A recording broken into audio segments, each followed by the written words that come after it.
I wake up with you guys, I spend my day with you guys, and I go to bed with you guys. You guys are the best. The most Texas country and red dirt, plus the best of Nashville from 90s to now.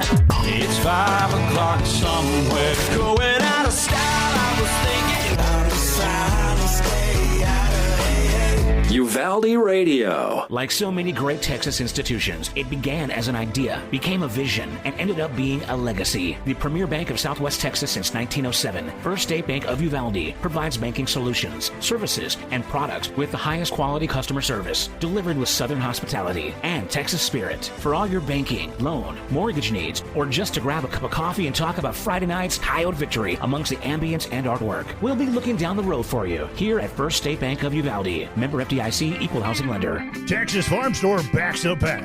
Locally owned and operated for over 50 years at 236 East Nepal. Stop by for everything you need. Feed, seed, lawn and garden, animal health, custom mixing and grinding, tack, herbicides, pesticides, and even wild game feeders. At Texas Farm Store, our friendly and knowledgeable staff can help you with all your needs. Delivery is available. Please call for more information, 830-278-3713, and find Texas Farm Store online at txfarmstore.com.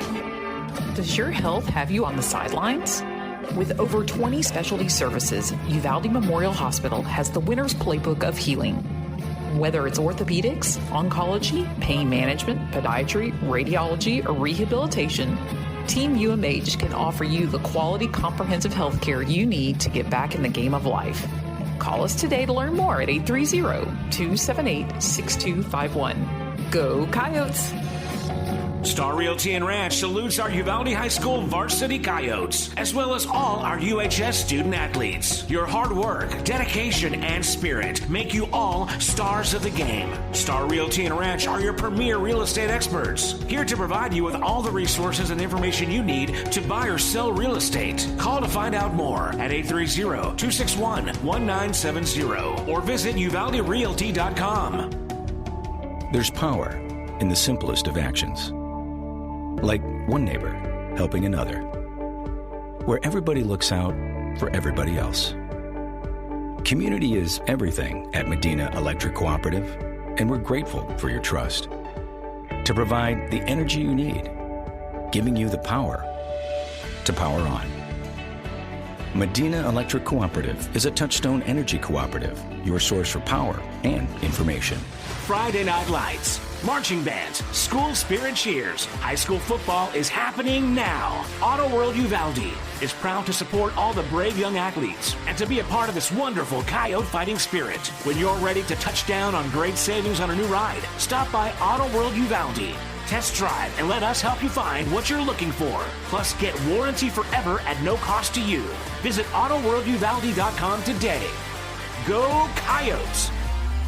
Greetings to everyone who loves the Uvalde Coyotes. This is Mama Jan on behalf of the Tex Elliott family.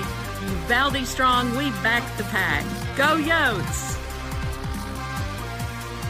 Texans team together, every red-blooded one of you, shoulder to shoulder, shaping history. We're in it for the long haul, together, and you can take that to the bank. Texan Bank, poised and ready for a future that's wide open. Member FDIC. Uvalde Chevrolet is proud to bring you official coverage of Uvalde Coyotes football. At Uvalde Chevrolet, we've devoted ourselves to helping and serving our customers to the best of our ability. We believe the cars we offer are the highest quality and ideal for your life needs. Visit our website at UvaldeChevrolet.com to search new and used vehicles, plus get information on specials, financing, and parts and service. Or stop by and see us at 825 East Main Street in Uvalde. Uvalde Chevrolet, Uvalde's exclusive GM dealer. Hi there. I'm Linda Kale, broker at Riata Realty in Uvalde and Nueces Canyon. If you're in the market for a home, business, or recreational property, we'll help you find it. For sellers, we're ready to broker any deal you bring us. Commercial, residential, ranch, and river properties are all in our wheelhouse. Friendly service and attention to detail are what we're known for, so give us a call today at 591-4430. Whether you're buying or selling or just thinking about it, remember Riata. The most Texas country and red dirt, plus the best of Nashville from 90s to now. 'Cause I got friends in low places. I'm on my way.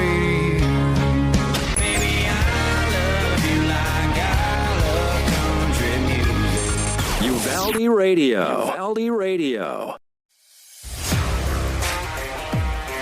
Welcome to the Texas Farm Store Coyote Pack Broadcast pre-game show. Texas Farm Store, locally owned and operated for over 50 years. And now your host, Simon Pops Ortiz, on your official home for Uvalde Coyotes football, UvaldeRadio.net.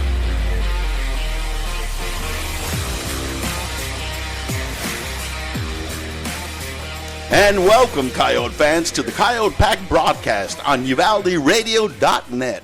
This is the Texas Farm Store pregame show coming to you live from our very own sweet Uvalde Honey Bowl, where the Coyotes take on the Crystal City Javelinas at 7 p.m. Hi, I'm Simon Pops Ortiz, your play-by-play announcer, and today we have with us a very talented, knowledgeable guest color analyst, member of the 1995 champion Coyote football team, the last one that was the area champion, and wide receiver cornerback, class of 97, number 11, the one and only Mr. Nano Tafoya. Welcome, Nano. Hey now, Simon. Thank you for having me on the broadcast tonight. It's a pleasure to be here. I'm looking forward to calling the game with you. I just hope I can do a good job describing the action taking place inside the Honey Bowl. I know we're going to have fun, and it's going to be just coloring and making sure that our listening audience gets a clear picture. And I know we're going to do really, really well. It's going to be fun. It really is. Nano is an avid football fan and very savvy picker of games. In fact, he was the champ of the Uvalde Leader News. No, actually, the Chamber and Commerce pick show last year. We're excited to have Nano with us to share his knowledge and expertise. Also next week, we have none other than the McAllen Warrior himself and last year's excellent play-by-play announcer, Mr. Al Ortiz, joining us as the guest commentator. Can't wait to razzmatazz that young man. Okay, we're going to get right into last week's game. We want to go just a little bit over it. The Coyotes come into today's contest with a winning record of 2-1. Last week, the Coyotes blanked the Poteet Aggies 36-0, or like they like to say in the Valley, 36 to ni fu ni fa. Nano, give us a summary of the good things we did last week. Well, last week the offensive line played really well in the run game, and that opened up the passing game. Brody Carnes, number 14, came back from injury or the concussion he had in the first game versus Jefferson, and he's torched the Poteet secondary for 5 touchdowns. You know, he really impressed me because he just plays 2 series in the very first game, and then so basically last week was his start of the season, and he didn't miss a beat. He just kept going. Yeah, he really impressed me. He can make throws from any arm angle. He can throw on the run. He can throw flat-footed if he has to. That's not ideal, but he can be effective that way. Also, the receivers stepped up for him last week. Jet Flores had a couple touchdown catches. He really competes for the ball. As if you remember here in the south end zone, he was covered, but he made space and caught the ball. It was sometimes they call it home cooking, but it was incidental. Well, DeVere Willis as well did good. That guy is fast. He caught the ball over the middle, was able to get outside and run down the sideline. Nobody could catch him. That was, the thing is that having Jet and DeVere in addition to the other wide receivers, we've really have shored up that group. Tell us about the defense, though. Well, the defense played really well from the linemen all the way to the back end, the corners and the safeties. It was a shutout, which is really impressive at this level of football. I don't care who you're playing. And what's even more impressive is that in the second half, for about a quarter and a half, Coach was rotating in the second-string guys and they were still able to keep Poteet out of the end zone. Well, the defense did really great. And if they get another 0 on the Javelinas, which is, I think it's a little bit of a step up in competition. If they get that 0, I'm going to start calling them the Coyote Ni Fu Ni Fa defense. That's what I'm going to be calling them. All right, let's get into the weather. I'm looking to the south, and there's some clouds out there. It's getting dark. Yeah, it is. It's presently 89 degrees, and the feel-like temperature is 95 here in Uvalde, and sunny. Well, partly cloudy now. The temperature at kickoff is forecast at 88 degrees and 83 at halftime. Although we finally came down from that 3-digit mark, it's still hot and humid from last night's showers. It's 56 degrees. Tell me what y'all used to do back in the day to get your body ready and get hydrated. Well, you got to hydrate every day. If you wait till game day to try to hydrate, it's too late. So it's an everyday deal. You got to remain vigilant.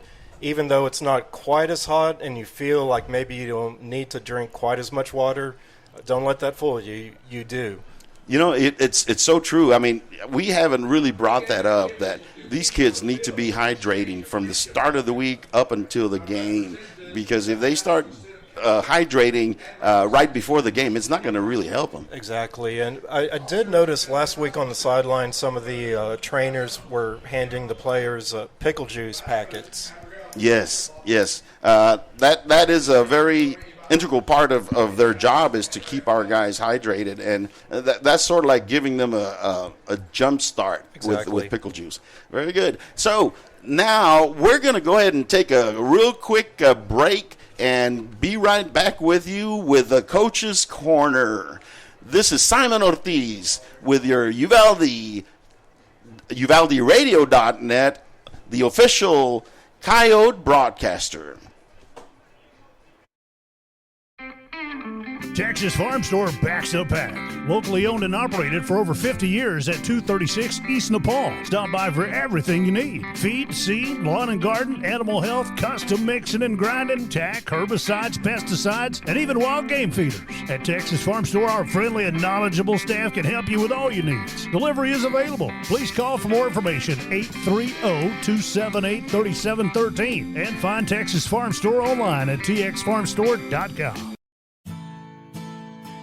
Serving Uvalde and the surrounding counties since 1991. Country Gardens and Seed thanks all their dedicated customers for over 30 years of support. Yolanda and her friendly staff invite new faces to stop by 403 South Getty Street for all your gardening needs. They're there to help you and answer any questions on your landscaping projects. Fall gardening starts soon, so call 830-278-2204. Country Gardens and Seed, 403 South Getty Street, Uvalde.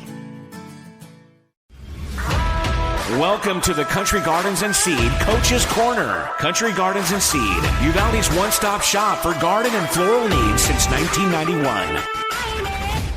Welcome back, Coyote fans. This is your Coyote Pack broadcast on UvaldeRadio.net, and I am your host, Simon Pops Ortiz, with Coach Wade Miller on this week's edition of the Coach's Corner. Welcome, Coach. Thank you very much. Boy, it feels good to get 2 wins in a row. Tell us a little bit about how you felt during the last part of the game. Yeah, I felt great. I thought, we executed well, and, we didn't really go in it planning on throwing the ball so much, but they kind of, by their defensive alignment, kind of opened that up for us, and it was nice to see Brody back and play well in what I consider his first game. One series and a concussion doesn't really count as a game to me, so it felt good, and it felt really good to get all the young guys in who hadn't played a bunch this year. This is our second year broadcasting the Coyotes on UvaldeRadio.net, and last week's game really was the first blowout we had in that time. Even so, it's really hard to hold a team scoreless the whole game. Can you tell us how our defense was able to get that 0? Yeah, well, first of all, I think Coach Mack had a great plan. He had a good game plan going in, and then, they're going to line up and try to run 4 or 5 different running plays out of 4 or 5 different formations. And I felt like, I know I always go back to this, but I felt like just the fact that we're so much bigger and so much stronger, they couldn't push us around. And then, if our linemen do their job and they bounce it out to Caden and Elijah and those guys, and then they clean it up, I thought they played really well. They really did. The week before, we ran Eagle Pass win into the ground.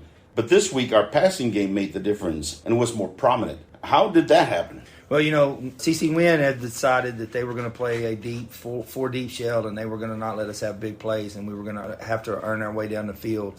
And we did a really good job of that. I thought the offensive line, I thought Abraham played really well that night. And then we were expecting much of the same when we looking at Poteet on film, and you get out there in that first series, and we run a couple running plays, and you notice that they've got 8 guys in the box, and they're manned up on all of our receivers, and we feel like that if we get in man coverage with our receivers, we'll take that every time. And our receiving core, while they're young, I was worried about it because most of our guys graduated. They're really talented, and they played well. They caught the ball well the other night, and then Brody had the best game he's had since I've been here. And I was very impressed with Brody because basically it was his start of the season. He was only in for 2 series in the first game. So it looked like he didn't miss a beat. The other thing is, I think having DeVere Willis and Jet in the receiving core really helped.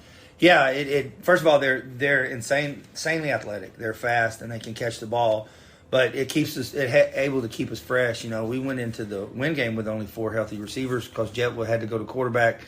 So, being able to run those routes, you need fresh legs, and we were able to rotate in. We moved to Jordan Castillo's, another sophomore that played real well the other night. We moved him from safety to give us a 6th receiver. So having all those guys in at receiver really helps with being able to run routes. After our second touchdown, we set up for an extra point kick, but instead it turned into a 2-point try. Was that planned or a busted play? It was planned. But it was DeVere supposed to. When we see them have no edge on that right side, we call it X, and supposed to bring our wing back around, and he flips it to him. And it's Matt Blanco. He's played quarterback for us. Then he has the option to run or throw it to Furman. Well, Matt did his thing, but for some reason DeVere forgot he was supposed to fake a kick, and he's standing there when the ball's flipped. I told DeVere after the game, I said, if I ever call a play where you think that you're supposed to throw it, call timeout, because that's probably not in the plans. But no, it was planned, and we like to put things like that on film. So it kind of, people see you running fakes, it slows down the rush on those field goals, extra points. And that's why I sometimes call you Riverboat Wade on the broadcast. Been called worse, I promise. Towards the end of the third quarter, beginning of the fourth, you pulled most of your starters and substituted freely. It's great to give our backups some game time experience. How did they do, and did any of those young men shine? They did great, and it's always great to get those guys in because they practice just as long and as hard as everybody else. And to get them a quarter and a half is always great. And like you said, this is really the first blowout win since that first year against Hondo. And, it always makes for a better week of practice when everybody plays a lot. So, and, individually, I don't know if any of them shined individually. We probably could have scored more points, but, I was trying to run the ball and get the game over with and secure the win. So I thought they did really well. Talking about that, I would like to commend you about not trying to score more, about taking the foot off the gas. As we've known, a lot of these high school coaches will try to keep running up the score, and we didn't. Yeah, and I don't understand that. When I was at Woodsboro, a 2A school, my first AD job, we were top 10 in the state a couple of years, and there's multiple games where, we could have just scored 60, 70 points. But I don't – A, I want to let my young guys or my backups play more, and then B, it doesn't do anybody any good. So, there's a coach or two in our district that could probably take notes from the way we did that the other night, and I'll just leave it at that. Very definitely so. Let's talk about the injury situation. One of our offensive linemen, number 54, Jaden Reese, sustained a high ankle sprain. What is his status? He's out this week for sure. Jaden rotates at center with Jackson, so we kind of rotate, especially early in the year, we rotate our offensive linemen a lot in case something like this happens. We have some kids with some experience. And then I have a talented sophomore center that will get to play more now. His name's Darian Navarro. He's really good. But Jaden should be back in a week or two. I know Jaden will do everything to get back on the field. He's a great kid. And then Diego, we're still waiting on that thing. Every time he tries to explode, it kind of gets tight. So we want to get him back for Bernie. That's the goal. And then we had a kid, Brian Manzanares, one of our real good defensive tackles. He kind of hyperextended his knee. It's nothing structural or anything in practice yesterday, and we think we'll have him back at practice tomorrow, but I don't know the status on him either. So we're talking about number 11, Granados, our sophomore wide receiver, and one of our defensive linemen? Yes, sir. In our post-game show, we were reviewing our next opponent, Crystal City, and we were concerned that this game against Crystal was going to turn into a trap game since they are winless. Are you worried about the team being overconfident? No, not at all, and for two reasons. I mean, number one, I've got 4 coaches on my staff that are either from there or coach there, and this is their favorite week of the season, and I don't think they would let those guys not practice hard at anything. And then, you know, Crystal City does kind of a show like this, but it's not with the coaches, it's just with some guys in town. And they made the comment that we were probably the weakest team that they played, and they played Bracket Divine and Zapata. I feel real good with our chances against any of those 3 teams, and when I played that for them, they're fired up. So I'm not worried about this week at all. Good. On offense, Crystal alternates from the slot eye to the spread formation. They seem to pass a little more than our previous opponents. What type of passes do they tend to throw? You know, right now they're rotating 2 young quarterbacks, and they're trying to get the ball out fast. They struggle in pass protection sometimes. So it's going to be short to intermediate routes. You know, they also have a kid who was their freshman quarterback, is a sophomore this year that came out late, and he's going to play this week, and we anticipate him probably being the starter. I know he's a talented kid. In fact, that sophomore group is talented. As junior high kids, I don't think they lost a football game or a basketball game. And then they beat our freshman team twice last year. That's a really talented group, and I was looking at the roster. There's 16 of those guys on varsity. So, you know, I think they'll be a little bit better offensively this week, you know, kind of with the shakeup in personnel. And, you know, with him playing some quarterback, it's going to allow those other young guys, kind of like us with Jet, to go play receiver and things like that. But they still got to block us. So, you know, we'll see. You know, yeah, I noticed that they had number 8 as a starting quarterback, but they alternate number 12. So now they're going to have a number 14, another sophomore, come in there. Yeah, correct. The senior, 12's a senior, and he was the backup quarterback. He's a really good receiver, so I anticipate him going back to playing more receiver, and he plays a lot of defense. And then number 8 is a sophomore, and he was like the freshman backup quarterback last year. So I really expect the Mena kid to play Friday night, and we'll see what they try to do with that because, you know, between the 2 schemes that they run, I think with him in there, they'll feel a lot more comfortable in their shotgun stuff. Great. Coach, on film, Crystal looks better than Poteet. What's your prediction for this game? I just hope we play well. If we play like we did against Poteet and CC win, I feel like that it's going to be one of those same things like I said last week. Hopefully we're getting a lot of kids in the fourth quarter, into the third, fourth quarter. But, you know, with a new guy coming in at quarterback and that kind of stuff, it may take us a while to get used to what they're doing. But I got full faith in Coach McNamara and our kids, and if we play well, you know, it should be a lot of the same.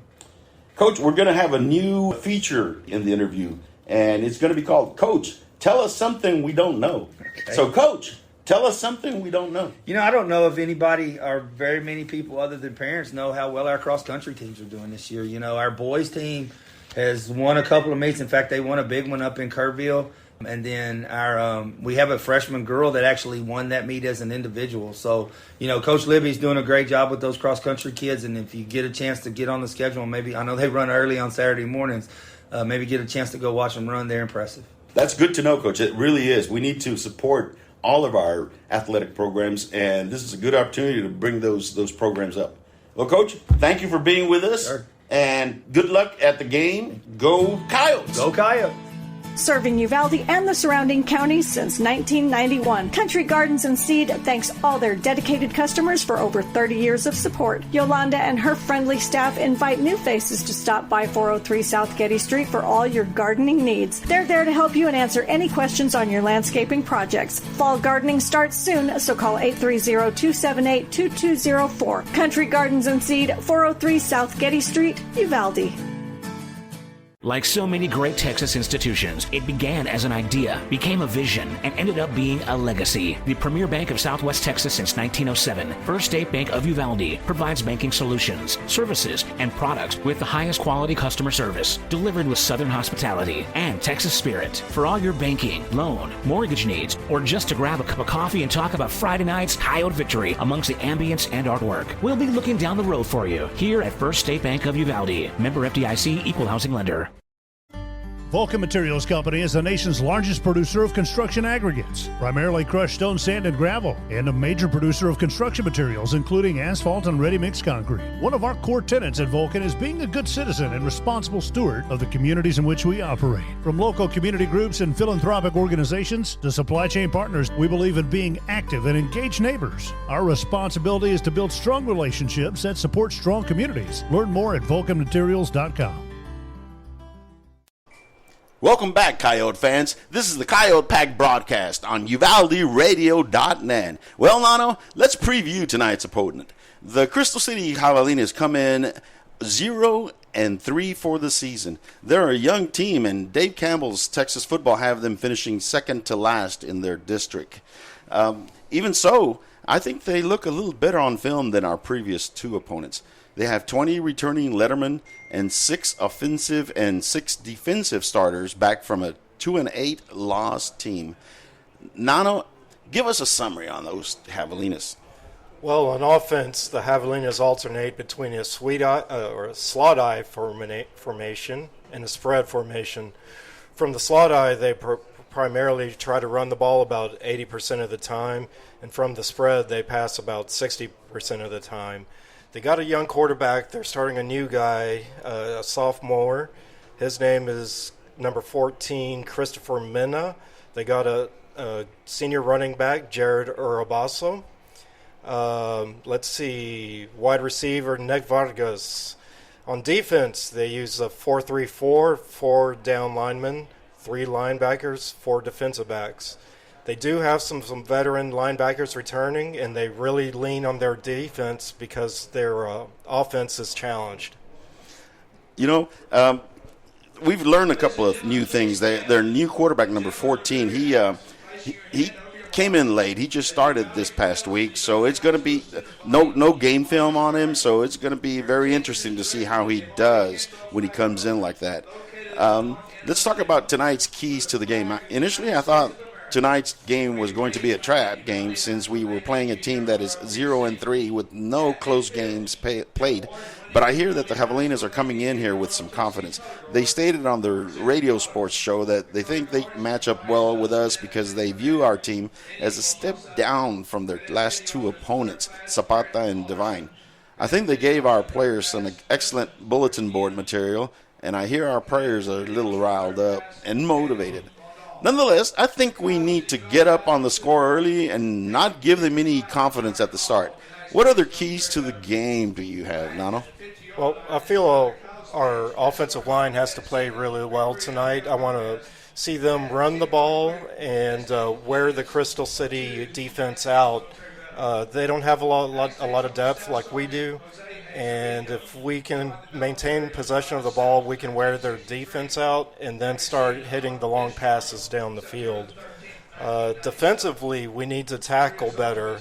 Saw a lot of arm tackles and grabbing last week. I'd rather see the guys wrapping up and making sure the ball carrier gets on the ground.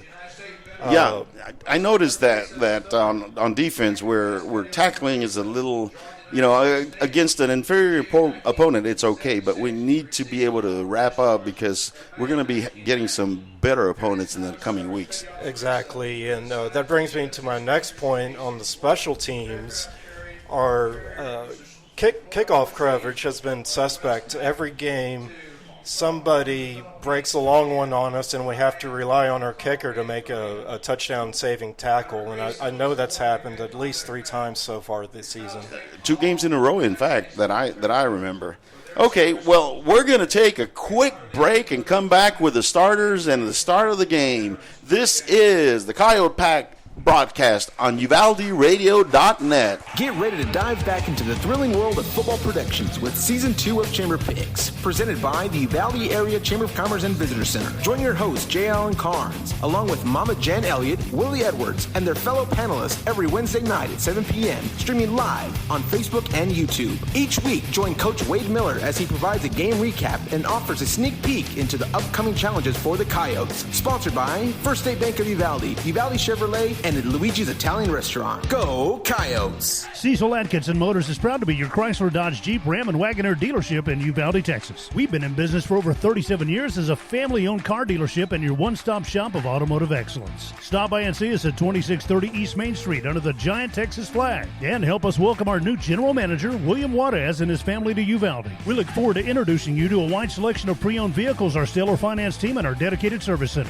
Visit our website at ceciluvalde.com. Cecil Atkinson Motors, when the products are similar, the dealer makes a difference. DKM Enterprises is a family-owned and operated company with 3 generations of proven quality and customer service in the steel industry. DKM can assist your business with the safe and thorough completion of projects or purchases of any size. Headquartered in Uvalde, Texas and Abilene, Kansas, DKM has yards and locations across the country. We look forward to providing you quality service with a hometown feel, efficiency you can feel good about, and project completion with a focus on safety and environmental responsibility. Texas Farm Store backs the pack.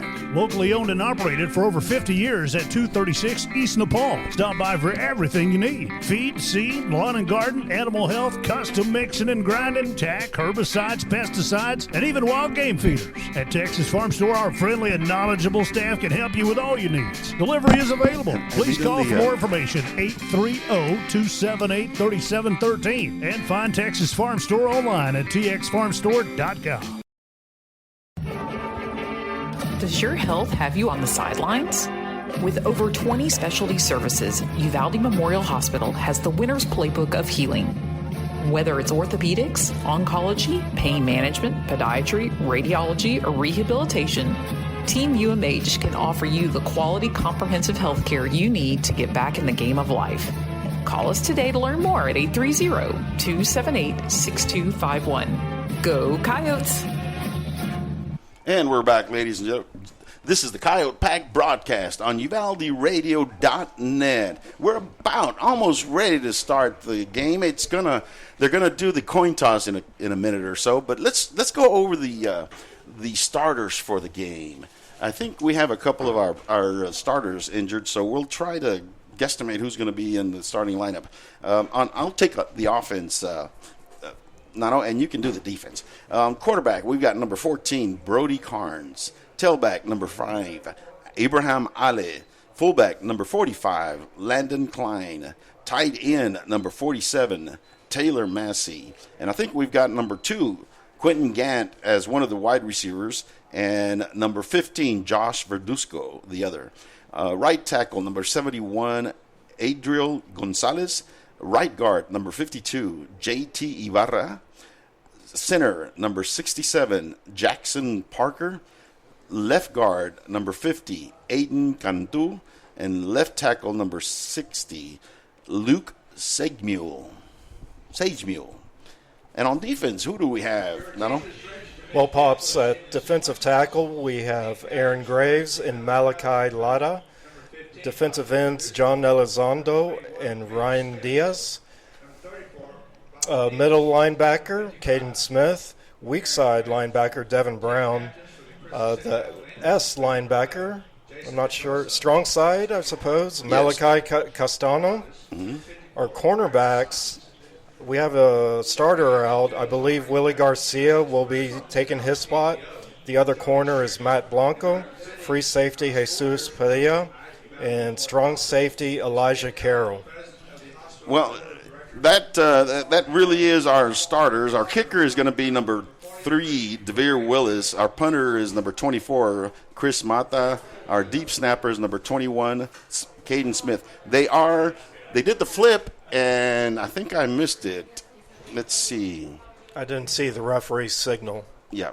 They have the flip. We'll find out in a minute who is going to kick off. We're going to take a real quick break. We'll be right back. This is the Coyote Pack broadcast on UvaldeRadio.net.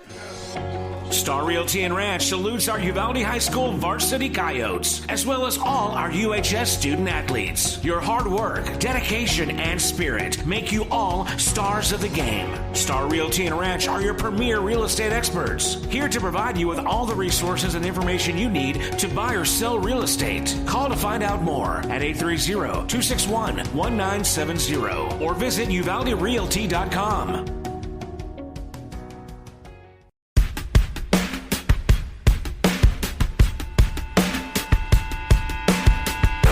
time for Coyotes football, presented by Auto World Uvalde, Cecil Atkinson Motors, Country Gardens and Seed, DKM Enterprises, First State Bank of Uvalde, Medina Electric Cooperative, Riata Realty, Star Realty and Ranch, the Tex Elliott family, Texas Farm Store, Texan Bank, Uvalde Area Chamber of Commerce and Visitor Center, Uvalde Chevrolet, Uvalde Memorial Hospital, and Vulcan Materials Company. And now, your host, Simon Pops Ortiz. This is the Coyote Pack broadcast on your official home for Uvalde Coyotes football, UvaldeRadio.net. And we're back, ladies and gentlemen. We are about to kick off. The Coyotes are going to kick off to the Javelinas. They are kicking off from the south side of the field, and the kick is off. It is a line drive. It is going to be picked up at the 6-yard line. Number 11 has the ball, and we have wrapped him up at the 20. That was a really low, the air is kind of thick right now with all the humidity, but we did get him before he could get to the 25. Yeah, good coverage on that kick. It was. It didn't have a lot of hang time, but we were able to get down the field and get him before he could come up with it. I think it was like fielding a grounder in baseball because he had to really grab it before he could take off. Okay, the Javelinas are up on the line. It's going to be an I formation, quarterback under center, 2 wideouts, 1 on each side. The ball is snapped, and it's going to go to the fullback, and he gets nothing. We're really prepared for that run. We had all our safeties up around the line of scrimmage. They got maybe half a yard, so it's going to be 2nd down and 9. The ball is on the 21-yard line. It's the start of the first quarter. 11:31 left in the first quarter. They're up on the line. The quarterback is under center. There's 1 slot back, 1 eye back, 2 wide receivers. There's movement in the line. Who is the movement? Big number 74, Sergio Gutierrez. Number 74, the right guard moved, and that's going to move him back 5 yards. It's going to be 2nd down and 14 at the 16-yard line. They're up on the line. They're not going to mess around. Under center is the quarterback. 1 slot back, 1 eye back, 2 wide receivers. He's going to sprint to the right, and he's trying to look for somebody to throw it to, and he did not make it. It was a flat. It was a pass to the flat. Yep, number 1 on coverage there. It looked good, like good coverage for our team. He was really being hounded, though, so he couldn't set up to throw. It's going to be 3rd down and 14 at the 16-yard line. It's going to be a 3rd and long passing situation. He does come out in a shotgun. 2 wide receivers to the left, 1 to the right, 3 wide receivers, triplets to the left, 1 eye back. Some movement in the line, but they called a short pass to the 20-yard line. It was a short pass to the 20. There was movement. I think the Coyotes were offside, so they can either – I think they're going to just go ahead and play that down again. Let's see what the penalty is. What did you see, Nano? Well, Malachi Castano had the tackle on that play, but it might be for naught. Yes, I think we were offsides. Our defense kind of jumped on that count. They're up on the line again. It's 3rd down and 9 again. They are back in shotgun, 3 receivers to the right, 1 to the left. The quarterback again sprints to the right. He is trying to find somebody to throw it to, and he does, but no, it's incomplete. Beautiful zone coverage there. Everybody was covered up. There was nowhere for the quarterback to throw the football.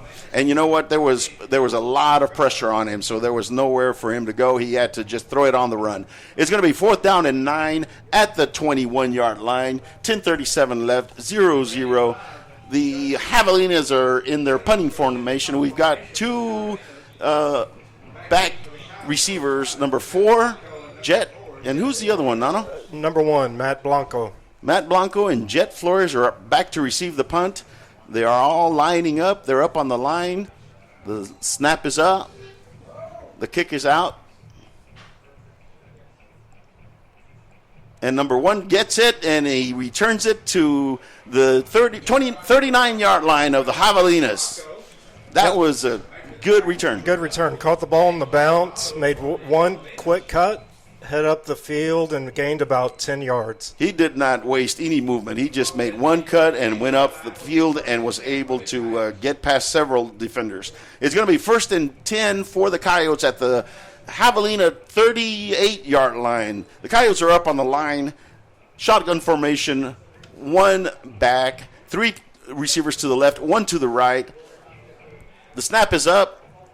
He throws it to Abraham Ale. It was sort of like a lateral throw, but he was caught behind the line of scrimmage for 6-yard loss. Yep, tried to flare him out to the left flat, but we didn't fool number 11, Jaden Maldonado. He was all over that. Yes, he was. It's a negative 5 yards, 6 yards looks like. No, it's 5 yards. On the 43-yard line of the Javelinas is going to be 2nd down and 15 for the Coyotes. They're going to come out in a shotgun formation. There's going to be 1 slot back, 2 wide receivers to the right, 1 to the left, 1 running back in the backfield. They are about to snap the ball. The Javelinas are inching up to the line, and there is the snap, and there is the run back. Big gaping hole, and Abraham Ale goes for about 20 yards to the Javelina 22-yard line. Gaping hole there, just like you said. The Coyotes are going no huddle. Oh, yes, they are. Shotgun formation. 2 wide receivers to the left, 1 to the right, or is it the other way around? And 1 eye back. Same play, and we get about 2 or 3 yards. That was a first down. The previous playing, a First State Bank first down. Yes, sir. Now it's 2nd down and 7. It's 9:09 left in the first quarter, 0-0, but we are driving. The Coyotes are on the 19-yard line of the Javelinas, and we're in business. Let's see what the Coyotes come up with on this 2nd and 7. They're up on the line. There's 2 wide receivers to the right, 1 to the left, 1 slot back, 1 eye back, and the quarterback in shotgun. They're about to snap the ball. Let's see what success we can have on this one. It is going to be a fake dive and a quick throw to the left flat for about a 6-yard gain. It's going to be 3rd down and about 1. Yep, that time they faked the ball to the running back. Brody pulled the ball and threw it downfield to number 2, Quinn Gant. It was an excellent, and it's a first down, a Uvalde First State Bank first down. 1st and 10 at the 11-yard line. Coyotes are up on the line. It's a bunch formation. All wide receivers are up on the line, basically on the left-hand side. There are no wide receivers. They're going to just run that ball downhill. Under center, and he just hands it off to Abraham Ale, and Abraham Ale pushes the pile to the 4-yard line. Abraham's a big kid, 5'11", 215. Once he gets going, he's hard to bring down. He gets going, and he did get to the 4-yard line. It's going to be 2nd down and 2. We can get a first down at the 1-yard line. We're in the red zone. We're in business. It's 7 minutes, 30 seconds. The Coyotes are up on the line. The quarterback is under center. We're going to just run it. There are no wideouts anywhere. So let's see if we can punch it in on this play.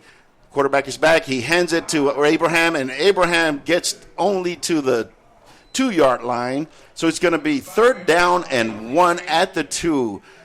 Yep, we had previous to that play run to the left every single time. That last play we decided, let's see what's going on the right side, and we're only able to get a yard out of it. That's a very good observation because we were having a lot of success on the left, but not on the right. Let's see now. We're going to do a quarterback under center. No, it's a Wildcat. We're going to do our famous Wildcat, and he is going to take it to the 1. It's going to be 1st and goal at the 1-yard line. Yep, Wildcat formation, direct snap to Abraham Ale, and he took it to the left side for the first down. First State Bank first down for Uvalde. That's the play that we had great success with last week. Abraham Ali is coming out, or no, he's checking with his coach, and now he's going back into the huddle. The Coyotes are huddling up. It's between the goal line and the 1 yard line, very close for a touchdown. Let's see. It's going to be again the Wildcat. Yes, it is. Everybody's bunched up to one side, and he goes in. Ooh.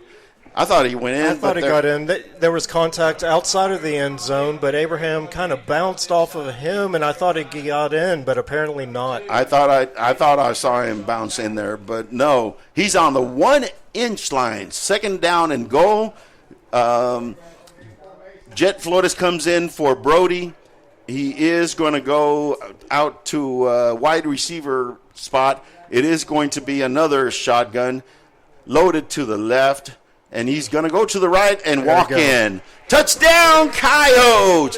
Coyotes 6, Javelinas 0. With 5 minutes, 29 seconds in the first quarter, the Coyotes have gone ahead 6-0.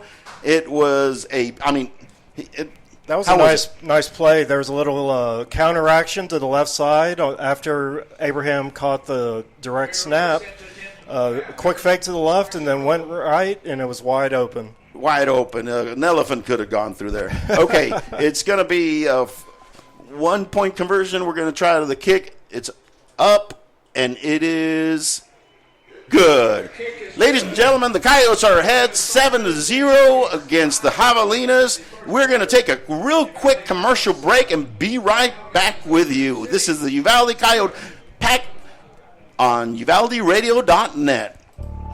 There's power in the simplest of actions. Like one neighbor helping another. Where everybody looks out for everybody else. Community is everything at Medina Electric Cooperative, and we're grateful for your trust.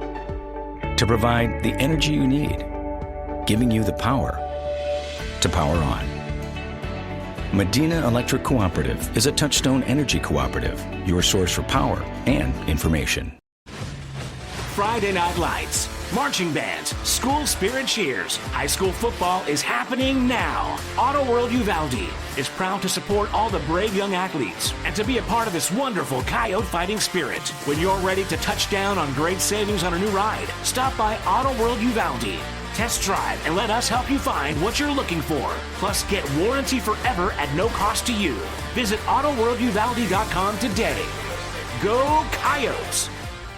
We're back, Coyote fans. This is the Coyote Pack broadcast on UvaldeRadio.net, and we're kicking off right now, and it's a beautiful kick. It goes down on the 6-yard line. Number 11 gets it, and number 10, and he's trying to get to and he almost got through. We got him at the 32-yard line, 33-yard line. He looked like he had some space to go. He had some space there. He just didn't quite have enough speed to break through, but still pretty good starting field position for the Javelinas. They're going to start at the 32-yard line, 33-yard line. It's 5 minutes, 21 seconds. The Coyotes are up 7-0 in the first quarter. The Javelinas are going from your left to your right, from the north end of the field to the south. They're up on the line. The quarterback is in shotgun formation. There's 2 wide receivers to the right, 1 to the left. Oh! Somebody, yeah, there was just discombobulated. Yeah, it's going to be illegal procedure, I believe. The quarterback was looking to the sideline, and they just snapped the ball. And, yes, it's going to be 5 yards marked off. It's going to be 1st and 15 on their 27-yard line, 28-yard line. 1st and 15, 5 minutes left, 4:59 in the first quarter. Boy, they had 2 guys running out onto the field late there, and the quarterback wasn't even looking at the snap, and it went over his head. It was lucky that they called the play dead. Yes. They're up on the line. It is quarterback under center, I formation, 2 wide eyes, 1 on each side. He's just going to give it to the fullback, and no-go. Nothing there for the runner. None. It was just the Coyotes was in the backfield before he could even go. Number 55, Aaron Graves on the tackle. Great play by Aaron. It's going to be 2nd down and 14. They gave him 1 yard. We got to be nice to our visitors. Oh, I don't know about that. Yeah, me neither. Okay, they're up in the line. Quarterback under center. I formation. 2 wideouts. He's going to go back. He's going to sprint back, trying to do a pass in the flat, and he throws it. Intercepted by number 1. Good job by number 1. Great pressure on the quarterback there. Everybody was covered. He tried to throw over the linebackers and ended up overthrowing his receiver and right into our defender's hands. Great job by our defense. That Nifu defense. It's going to be 1st and 10 for the Coyotes at the 39 of the Javelinas. Let's see if we can punch it in again. It was a, he's not getting any time to throw. No, he's not. The Coyotes are up on the line, 39-yard line, 1st and 10, shotgun formation. Abraham Ali is in the backfield, triplets to the left, and let's see. There's stoppage in play. I think there was we didn't have enough people on the field. Did we call a timeout there? Yeah, we did, because I think we were missing one player. Yeah, I noticed that because they didn't have any tight ends, and they only had triplets to one side and one running back. So we only had 10 men on the field, and that's why Coach called a timeout. Since they're calling a timeout, we're going to take a quick commercial break. We'll be right back. This is the Coyote Pack broadcast on UvaldeRadio.net. Uvalde Chevrolet is proud to bring you official coverage of Uvalde Coyotes football. At Uvalde Chevrolet, we've devoted ourselves to helping and serving our customers to the best of our ability. We believe the cars we offer are the highest quality and ideal for your life needs. Visit our website at UvaldeChevrolet.com to search new and used vehicles, plus get information on specials, financing, and parts and service. Or stop by and see us at 825 East Main Street in Uvalde. Uvalde Chevrolet, Uvalde's exclusive GM dealer. Coyote fans on UvaldeRadio.net. We're in shotgun formation. The ball is snapped. There is, it was a beautiful play. It was right in number 2's hand. They threw a lateral to Jet on the left side. He was a wide receiver. He then threw the pass to number 2, and right in his hands, he just dropped it. Yep, tried to take advantage of Crystal City's aggressiveness there. It looked like a screen. They bit hard, and the guy was wide open. Sometimes those were the hardest to catch. Okay, yep. 2nd and 10. Coyotes are up on the line. Shotgun formation. 1 running back. Triplets to the right. 1 wide receiver to the left. He is going to sprint to the right, throws it to number 3, DeVere Willis, and DeVere is going to take it to the 34-yard line of the Javelinas. It's going to be 3rd down and 4. Nice catch by DeVere. He ran 5 yards down the field and just turned around and sat in the soft spot of the zone. He did a good job of securing that ball, because when they grabbed him, it looked like they might be able to strip it. But they didn't. Okay, it's going to be 3rd down and 5 at the 34-yard line of the Javelinas. 3 minutes, 37 seconds left. 7-0 Coyotes are up. Shotgun formation, 1 slot back, 2 wide receivers to the right, 1 to the left. And they're going to hand it off to Abraham Ali, and Abraham Ali is going to go to the 31-yard line. Yep, he carried a couple guys with him for a couple extra yards. It's going to be 4th down and 1. Abraham's coming out. Number 20 is coming into the game. Number 20 is our sophomore running back. I think we're going to try for the 4th down conversion. Let's see if we are successful. We are on their end of the field, on no man's land. Okay, 4th down and 1, 31-yard line, quarterback in shotgun. 2 wide receivers right, 1 left, 1 running back, 1 slot back. And there's some timeout. Yes, it looks like they called a timeout. I think I see a flag on the 30-yard line. Might be offsides. Oh, yes, there is a flag.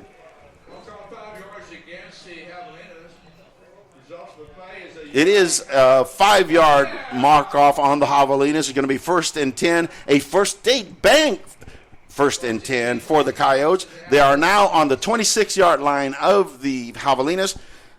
First and 10 for the Coyotes. Up on the line, one running back, one wide receiver right, two to the left, quarterback in shotgun. He is communicating to all of his wide receivers, asking for the ball. He gets the ball, and he's going to throw it downfield for, number 2. Almost had it, but he was defended very well. There's a flag back on the 35-yard line. Looks like there's some kind of holding or roughing the passer. I saw both. Maybe it's offsetting. Maybe it is, because is it going to be played over again? The Zebras are going to step it off on the Javelinas. It's going to be. It is roughing the passer, half the distance to the goal. It's going to go to the 13-yard line. The Coyotes are up on the line. First and 10. First State Bank, first and 10. They are up on the line. It's on the 13-yard line. They're waiting for the markers, the first down markers, to be set before they start the play. Quarterback under center, I formation, and they're going to. It is an option play, and it goes for about 1 yard.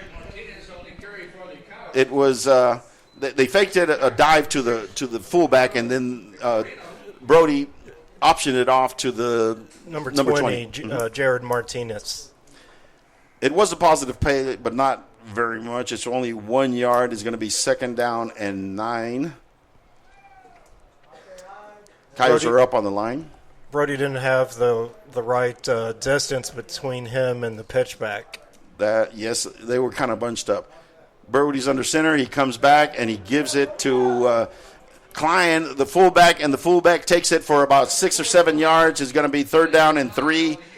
Third down at 3 at the 19-yard line of the Javelinas. We are in the red zone. Let's see if we can punch it in. It's going to be third down and they say 6. I guess the angle of our view here is kind of skewed.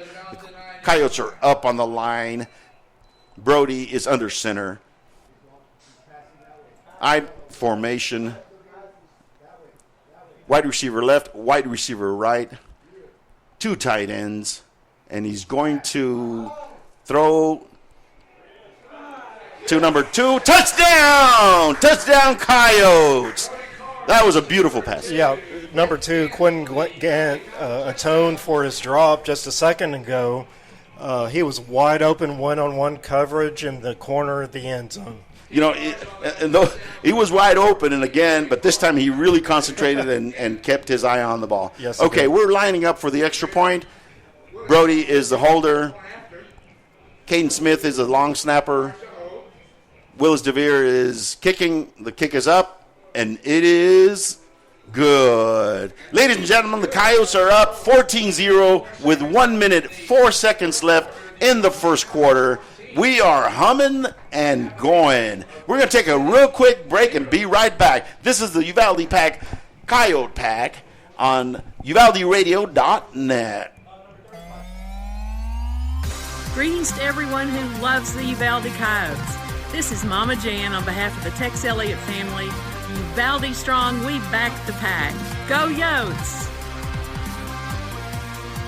Texans team together, every red-blooded one of you, shoulder to shoulder, shaping history.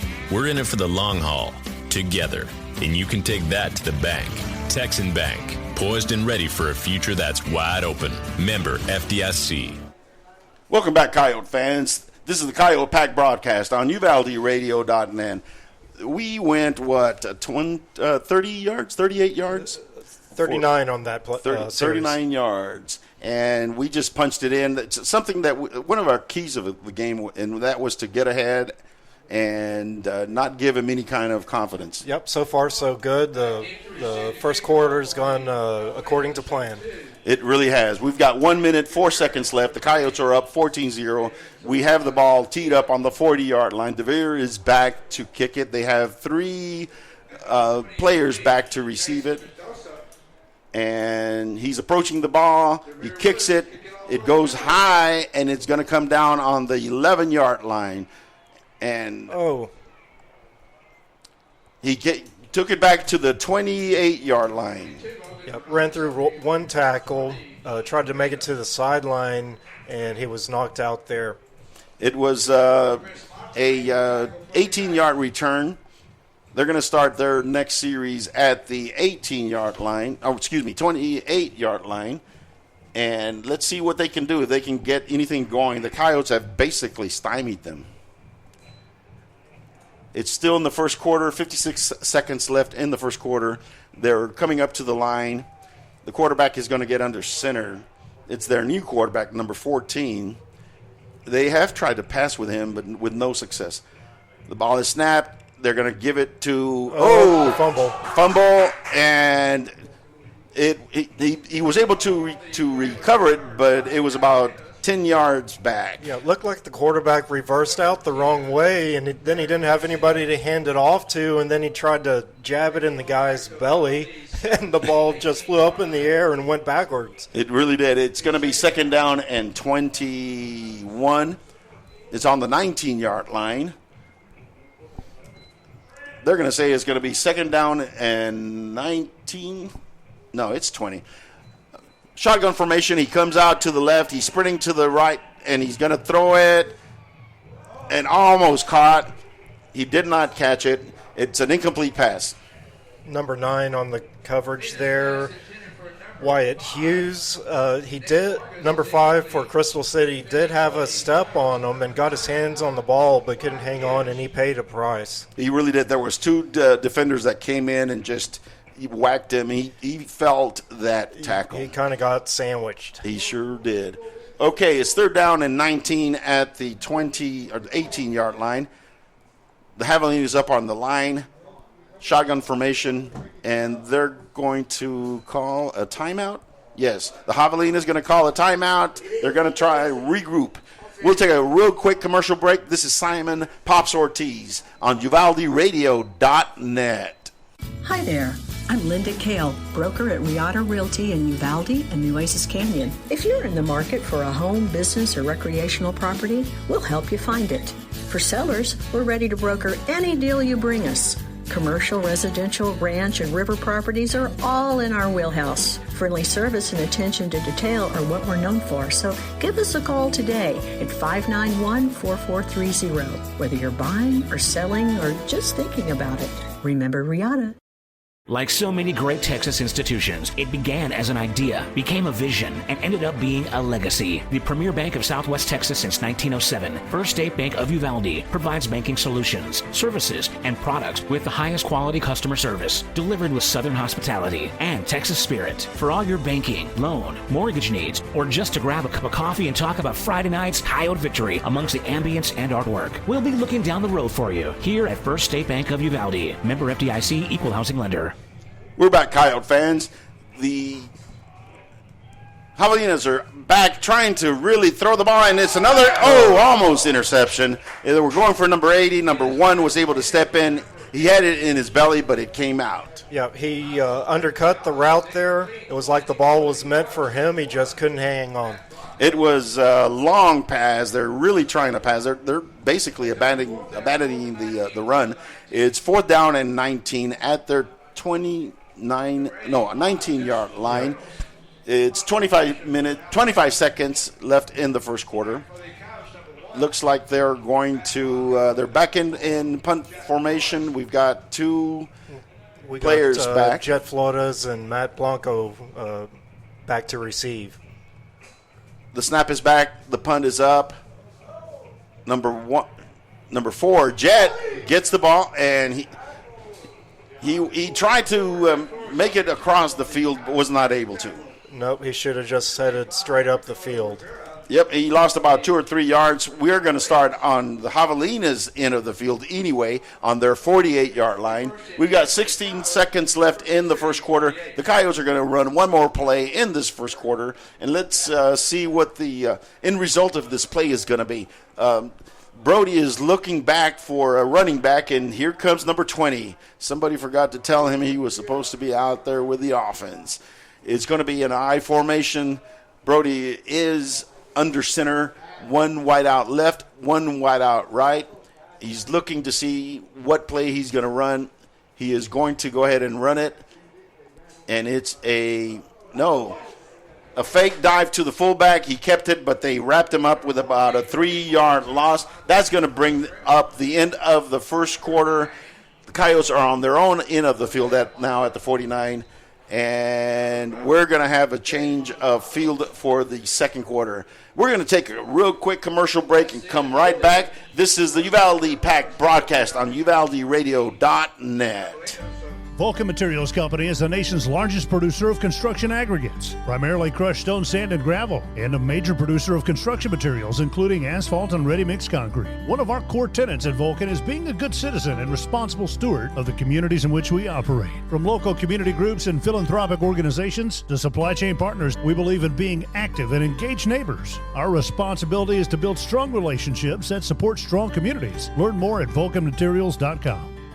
Get ready to dive back into the thrilling world of football predictions with Season 2 of Chamber Picks, presented by the Uvalde Area Chamber of Commerce and Visitor Center. Join your host, J. Allen Carnes, along with Mama Jen Elliott, Willie Edwards, and their fellow panelists every Wednesday night at 7 p.m., streaming live on Facebook and YouTube. Each week, join Coach Wade Miller as he provides a game recap and offers a sneak peek into the upcoming challenges for the Coyotes. Sponsored by First State Bank of Uvalde, Uvalde Chevrolet, and Luigi's Italian Restaurant. Go Coyotes! Welcome back, Coyote fans. This is UvaldeRadio.net, and the Coyotes are up on the line, 2nd and 12. It's going to be sweep to Ale, and he is going to take it to – there is a flag in the backfield. That usually is holding. That was a nice-looking play. It got about 6 or 7 yards, but I think it's going to come back. Let's see. Yep. It is holding on the Coyotes, I believe. Let's hear from the ref. We do have them hooked up to the PA system.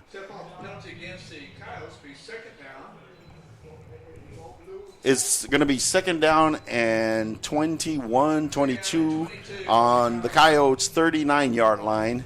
Brody is in the shotgun. Abraham Ali is one single back, 2 wide receivers to the left, 1 to the right, 1 slot back. The play is called in. He's asking for the ball. Here comes the ball. A little high, but he's able to get it down, and he's going to throw a nice long throw, and it's going to be intercepted by number 12. And he's got some yards. They need to catch him, and we do. On the 20-yard line. It was a long pass. He had enough time. As DeVere Willis was the intended receiver there, but he was double covered because they had a safety back. And then it looked like Jet Flores was able to make the tackle on that long return. But now Crystal City has some life. Yes, they do. It's the first turnover in the last couple of games. Last week we didn't have a fumble, or was it the week before last? I can't remember. But anyway, it is a turnover. It is on the Coyote 19-yard line. Let's see if we can keep them out of the end zone. The Javelinas are up on the line.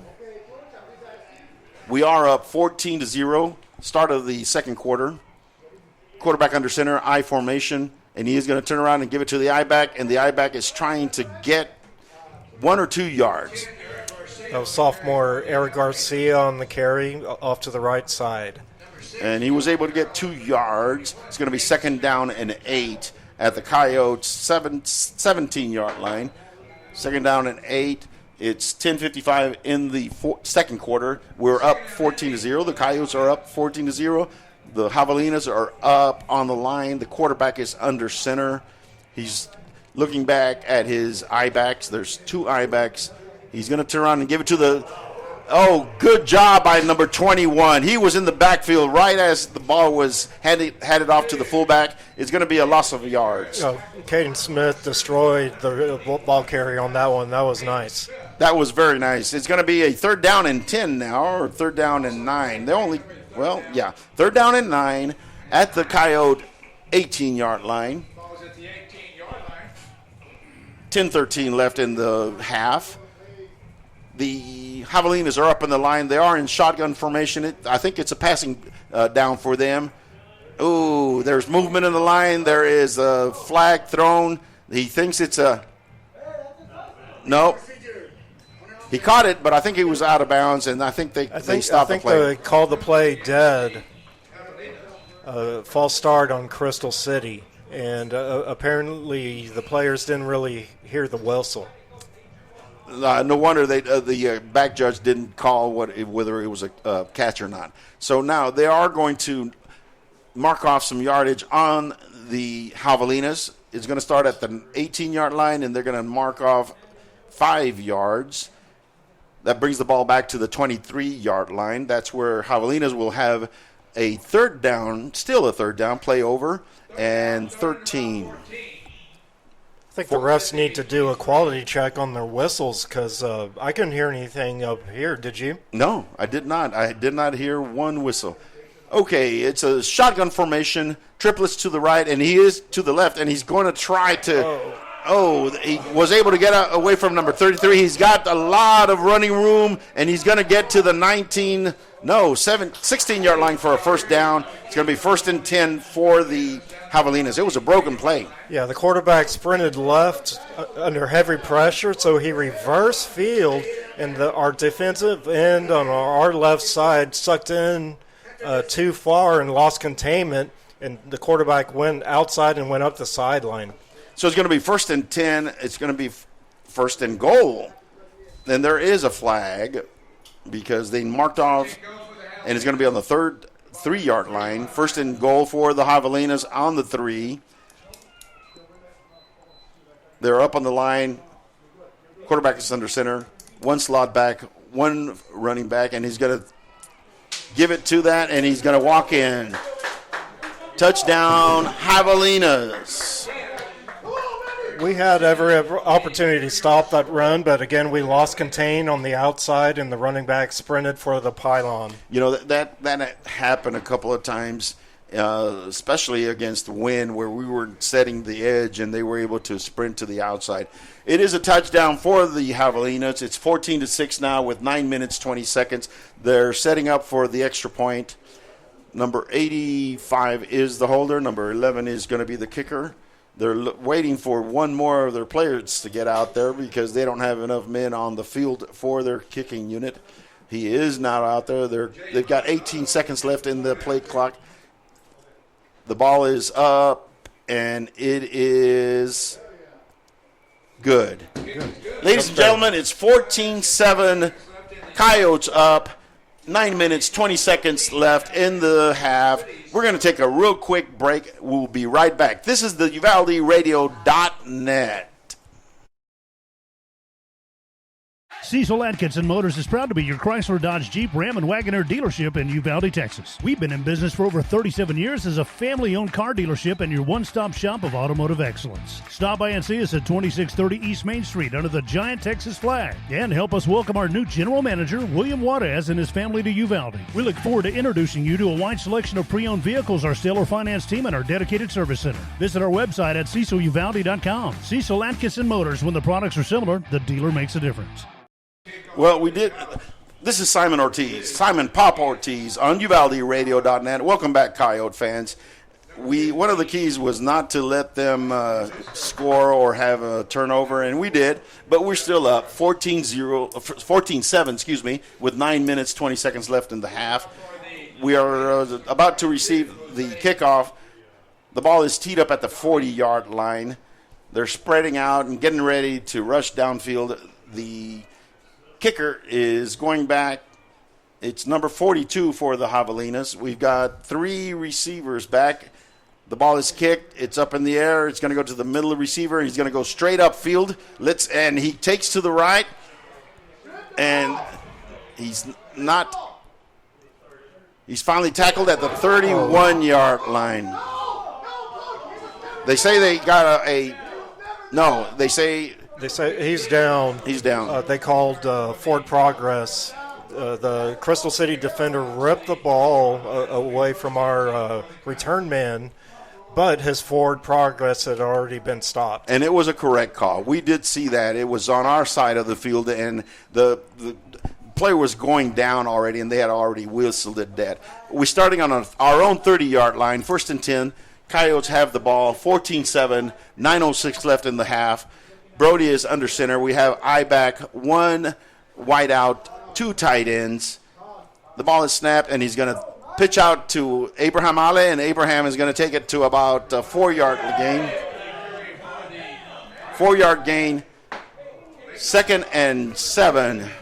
Our sweet mates in the press box are a little excited. Yeah, I think that was just a little bit of the continuation of the end of the play. I don't think they took offense to a little shove, but I didn't think it was anything major. Yeah, it's getting a little heated down there. Well, Crystal City has confidence now. Yes, they now have a little life in them. 2nd down and 7, quarterback under center, ball on the 34-yard line. It's given to Abraham Ale. There is a flag in the play. It's going to be, that flag is back there where there's a defensive type of it's in penalty. The interior of the line. Crystal City signaling it's on us. Let's see what they call. It's a 15-yard? I didn't see what the call was there, Pops. I didn't either. Chop block. And it's going to be a 15-yard penalty. It brings the balls back to the 19-yard line. It's going to be 2nd down and 25 on the 19. We have to make it to the 40, so it's 21 yards. 2nd down and 21 at the 19. Coyotes are huddled up. They're trying to figure what they're going to call right here. It would be nice just to get a chunk of those yards back. It's going to be the quarterback under center. He's clapping in his hands, getting everybody set. The ball is snapped, and it's given to number 20, I believe, and he gets about 7 yards. That was that same play we had success with in the first quarter, just running off the in between the guard and tackle on the left side. We did get about 6 yards. It's going to be 3rd down and 14 for the Coyotes. Ball are on our end of the field. It's on the 27-yard line. We need to get to the 40, so it's a 3rd down and 13. It's a passing situation. Let's see what they come up with. Coyotes are up on the line. We are going to get under center. There is only 1 wide out, and the ball is given to number 20 again, and he is going to take it to the 32-yard line. Another running play to the right side. Not much there. It's 4th down. Now we got to punt. Yes, we are going to punt. It's 4th and 8. That play was not designed for – I think we have a lot of confidence in our running attack. Yeah, it didn't seem like the kind of play to call when you need, 15 yards. We were probably trying to catch them by surprise. Okay. Number 21 is the long snapper. Our punter is back. The ball is snapped, and he punts it. It's high in the air. Oh, he dropped the ball, but he fell on it on their 28-yard line. 1st and 10 for the Javelinas on their own 28. It was a nice punt. Nice punt. Number 9, Wyatt Hughes on the coverage. Johnny on the spot. It was nice coverage on our punting unit. Our punting unit is doing very well. Is there a flag on the field? No. They are putting it on the 28-yard line. It's going to be 1st and 10 for the Javelinas. Javelinas are huddling up on their end of the field, trying to get everybody on the same page. 6 minutes, 22 seconds left in the half. The Coyotes are up 14-7 on the Javelinas. They are on their 28-yard line, 1st and 10. Javelinas are up on the line. Quarterback is under center. 1 slot back, 1 eye back, 1 wide receiver to each side. The ball is snapped, and he's going to give it a dive to the running back, and the running back has some yards to go, and he gets to the 50-yard line. that play shouldn't have worked. Number 10 bobbled the ball in the backfield and still managed to break loose, and then to compound it, we knocked him, shoved him when he was already out of bounds, so tack on 15 extra yards. It is going to be 15 extra yards. Oof. Our defense is not playing as disciplined as they need to. Late hit, out of bounds, 15 yards. Yes, it is. No. Late hit, out of bounds. You got to be aware where you are on the field at all times. At all times. It's going to take the ball to the Coyote 32-yard line. We are shooting ourselves in the foot. They're waiting to set up. Ooh, they're not.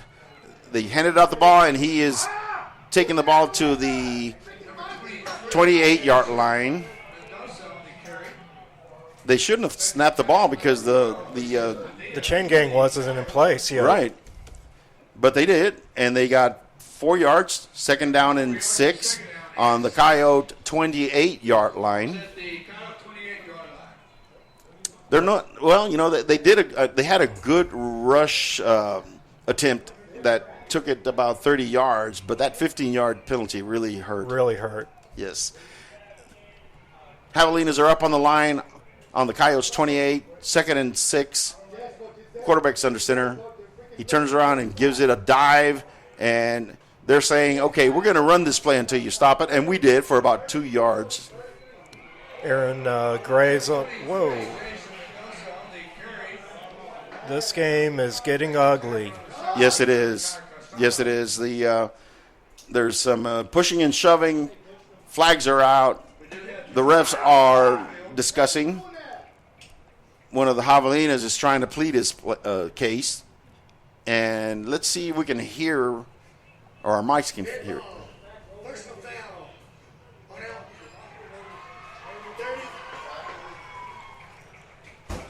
They're trying to decide which side.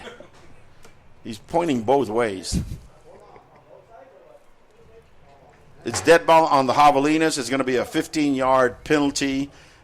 It's going to be a 3rd down because it was a dead ball. I'm not sure what happened. Our number 34, Devin Brown, looked like the flag was going to be on him because usually the second guy that gets in one of these altercations gets flags, but I think they got the instigator this time. Yeah, they did, and it's a 15-yard mark-off. It goes back to the Coyote 40-yard line. It's a dead ball foul, so it should be a 3rd down.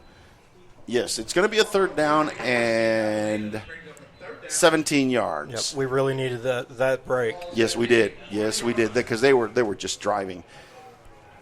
Okay, they're up on the line. I formation, 2 wideouts. He's going to go back to pass, and we're going to get him. Oh! That should be grounding. That should be grounding. There was nobody there. That should be grounding, and I think he's going to call it right there on the 47-yard line of the Javelinas. He was in the grass. But it's 4th down. We're going to get the ball back here. And it is he was in the grasp. He was in the grasp, so they're going to mark it down at their 47-yard line. So they're in punting formation, right? 4th down and a mile. We have 2 back to receive the punt. The ball is snapped. The punt is up. It's a line drive, but it's to the right. Nobody over there to get it. It's going to roll to the Coyote 18-yard line. That's where they're going to start with 4 minutes and 41 seconds. The Coyotes are up 14-7 at the 20-yard line. Coyotes will take over at that point. We're not going to go away right now. We're gonna keep rolling here, Nano. It was an ebb and flow there. They were really getting a lot of confidence. They had a lot of momentum there. It looked like they were going to drive in for the touchdown, but a couple miscues, and where we have the ball again and can drive down the field and score before halftime. We're at the 18-yard line. Brody is in shotgun. 2 receivers to the left, 1 to the right, 1 back in the backfield, and he hands it off to Abraham Ali, and Abraham Ali has some room to run, and he gets to the 38-yard line. He just went off to the left side. There was a great wide receiver block there by number 2, Quentin Gant, and really freed Abraham Ali to gain all that yardage. It's on the 34-yard line. It's a First State Bank first down. 1st and 10 at the 35-yard line. 4 minutes, 16 seconds left. 14-7, Coyotes up. We're driving, going from north to south. Quarterback in shotgun formation. 2 wideouts to the right, 1 to the left, 1 running back, and he hands it off to Abraham Ali, and he goes up field to the 47-yard line for a first down. First State Bank first down.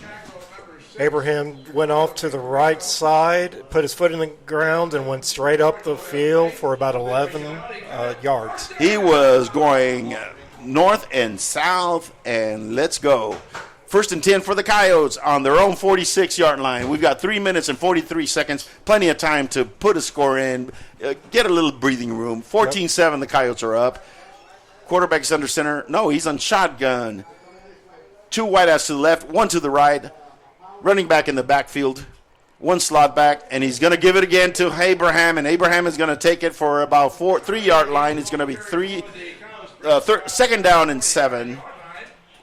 At the 48-yard line of the Coyotes, Abraham is coming out. He looks like he's limping a little bit. Yep, Jared Martin is coming in the game for him. Yep, he is limping a bit. Let's see if he's going to be okay for the rest of the game. Coyotes still have plenty of time, 2 minutes and 58 seconds. Ball on the 47, 2nd and 8. Brody is looking to the sideline for signals. He's got 1 running back, 2 wide receivers to the left, 1 to the right, 1, and they're going to throw a nice long pass for number 15, wide open in his hands, and he dropped it. Single coverage on the right side. He was wide open, had 2 or 3 steps on the defender, and just couldn't reel it in. He was about 5 yards behind the defender and just could not hang on to the ball. It's going to be 3rd down and 8 for the Coyotes at their own 48-yard line. We've got 2 minutes and 41 seconds. That incompletion stopped the clock.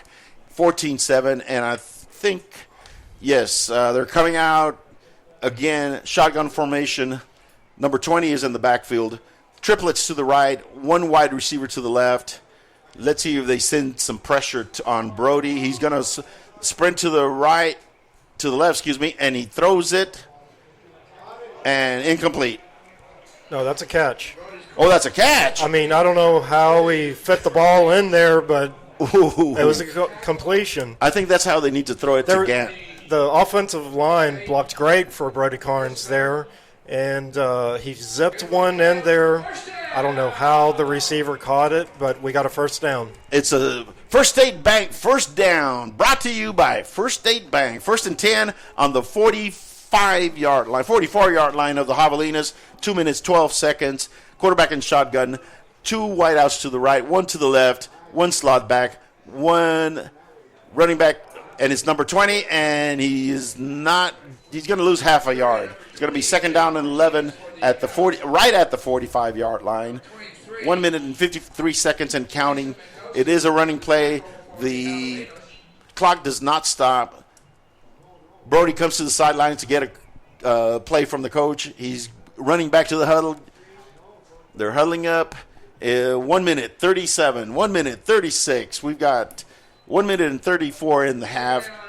We're on the 45-yard line of the Javelinas.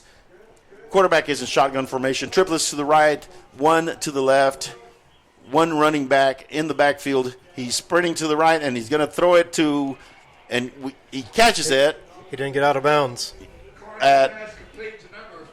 Clock's running. Yes, clock's running. He did not get out of. I thought he got out of bounds. That play was designed for the receiver to go out of bounds. Yes. He made the catch and didn't really make an effort to get out of bounds. And they tackled him in bounds. It's going to be 3rd down and 4 at the 38-yard line of the Javelinas. We got to get to the 34.5. They're going to give it to number 20, and number 20 is going to take it for a first down at the 32-yard line. First State Bank first down. Looks like Coach wants Brody to clock the ball here. 42 seconds. Everybody, yes, he is. No, he's back in shotgun. Number 20 is back there. Yes, he is. He clocked it. With 33 seconds left in the half, Brody clocked the ball. He grounded the ball. I'm not sure if I've ever seen a quarterback clock the ball from the shotgun. I never either. I thought they were going to just try to run a play. It's going to be second down and 10. It was incompletion. They reset the. Ooh, no, since he. That's not right. Not They're right. not spotting the ball right. No, they spotted it wrong. There wasn't a fumble. So Brody was in the shotgun. They threw the back to him. He spiked the ball on the ground. That should have been an incompletion and back to the original line of scrimmage. But they're bringing it back to the 38-yard line. Yeah, they're calling it a 1st and 15. So was there a penalty? No. Maybe. Oh, it is a 1st and 15. Illegal formation or something? It might be. It might be that there was some movement in the line. Possibly. Yes. So there's 33 seconds left in the half. We're up 14-7. We're really in no man's land. Yeah, we got a kicker with a strong leg. I saw him hitting from 40 yards in pregame. So we need to get about the 23-yard line. Yes. From the 23, it would go back 7. That would be 30-yard line. That would be a 40-yard field goal. Okay, the Coyotes are up on the line. There's triplets to the right, one to the left, one back in the backfield. The quarterback is shotgun. The ball is snapped, and he's going to go to the left, go to the right, and he's going to get sacked at the 45-yard line. There was pressure coming in. Had no time. I think we're going to burn one of our timeouts here. And it looks like we are. It is going to be timeout on the Coyotes with 22 seconds left in the half. There's a flag, Pops. There is a flag. There. Unsportsman. 15 yards. All right, we got an automatic 15. first down. Free 15 yards. Yep. I think we should get our timeout back. I think we should. And I think he... Let's see if they put it back up on the scoreboard. That's probably something the refs are talking about right now. I think they are talking about it. I see that we only have one timeout. We should have 2 after that penalty. Let's see if they put it back. They are stepping off the 15-yard penalty. It's going to take the ball to the Javelina. Let's see. 24-yard line. It's going to be 1st and 10 for the Coyotes with 22 seconds left in the half. The clock's running for some reason. Why are they running? I have no idea.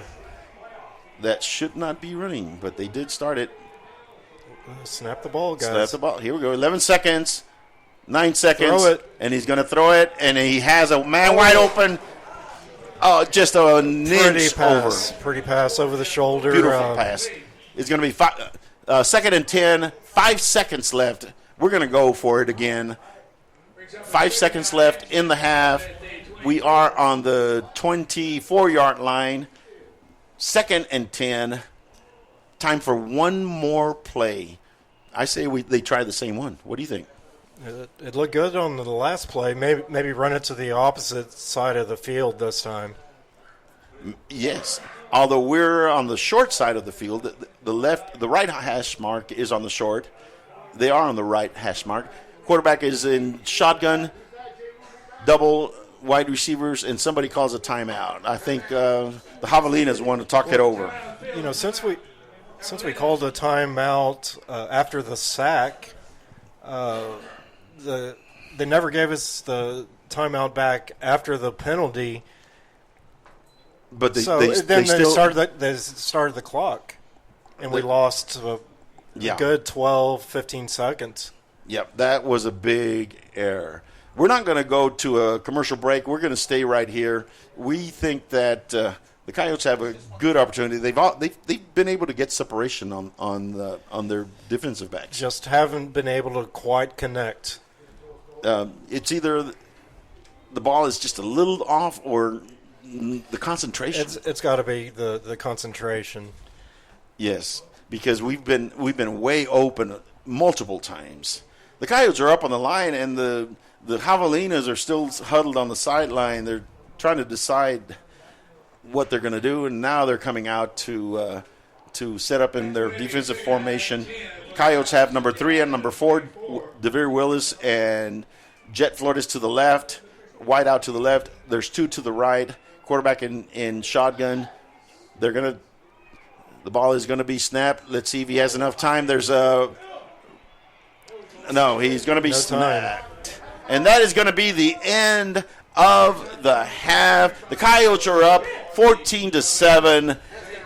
This is the UvaldeRadio.net system. We are going to come right back after these words. Serving Uvalde and the surrounding counties since 1991. Country Gardens and Seed thanks all their dedicated customers for over 30 years of support. Yolanda and her friendly staff invite new faces to stop by 403 South Getty Street for all your gardening needs. They're there to help you and answer any questions on your landscaping projects. Fall gardening starts soon, so call 830-278-2204. Country Gardens and Seed, 403 South Getty Street, Uvalde. I wake up with you guys, I spend my day with you guys, and I go to bed with you guys. You guys are the best. The most Texas country and red dirt, plus the best of Nashville from 90s to now.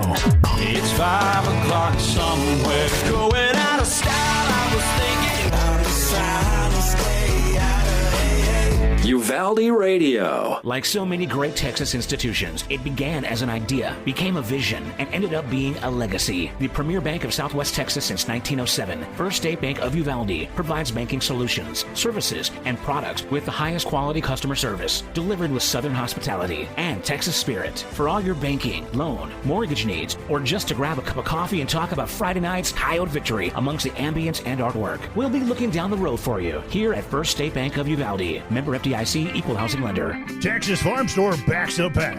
Locally owned and operated for over 50 years at 236 East Nepal. Stop by for everything you need. Feed, seed, lawn and garden, animal health, custom mixing and grinding, tack, herbicides, pesticides, and even wild game feeders. At Texas Farm Store, our friendly and knowledgeable staff can help you with all your needs. Delivery is available. Please call for more information, 830-278-3713, and find Texas Farm Store online at txfarmstore.com.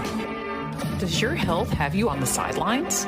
With over 20 specialty services, Uvalde Memorial Hospital has the winner's playbook of healing. Whether it's orthopedics, oncology, pain management, podiatry, radiology, or rehabilitation, Team UMH can offer you the quality comprehensive health care you need to get back in the game of life.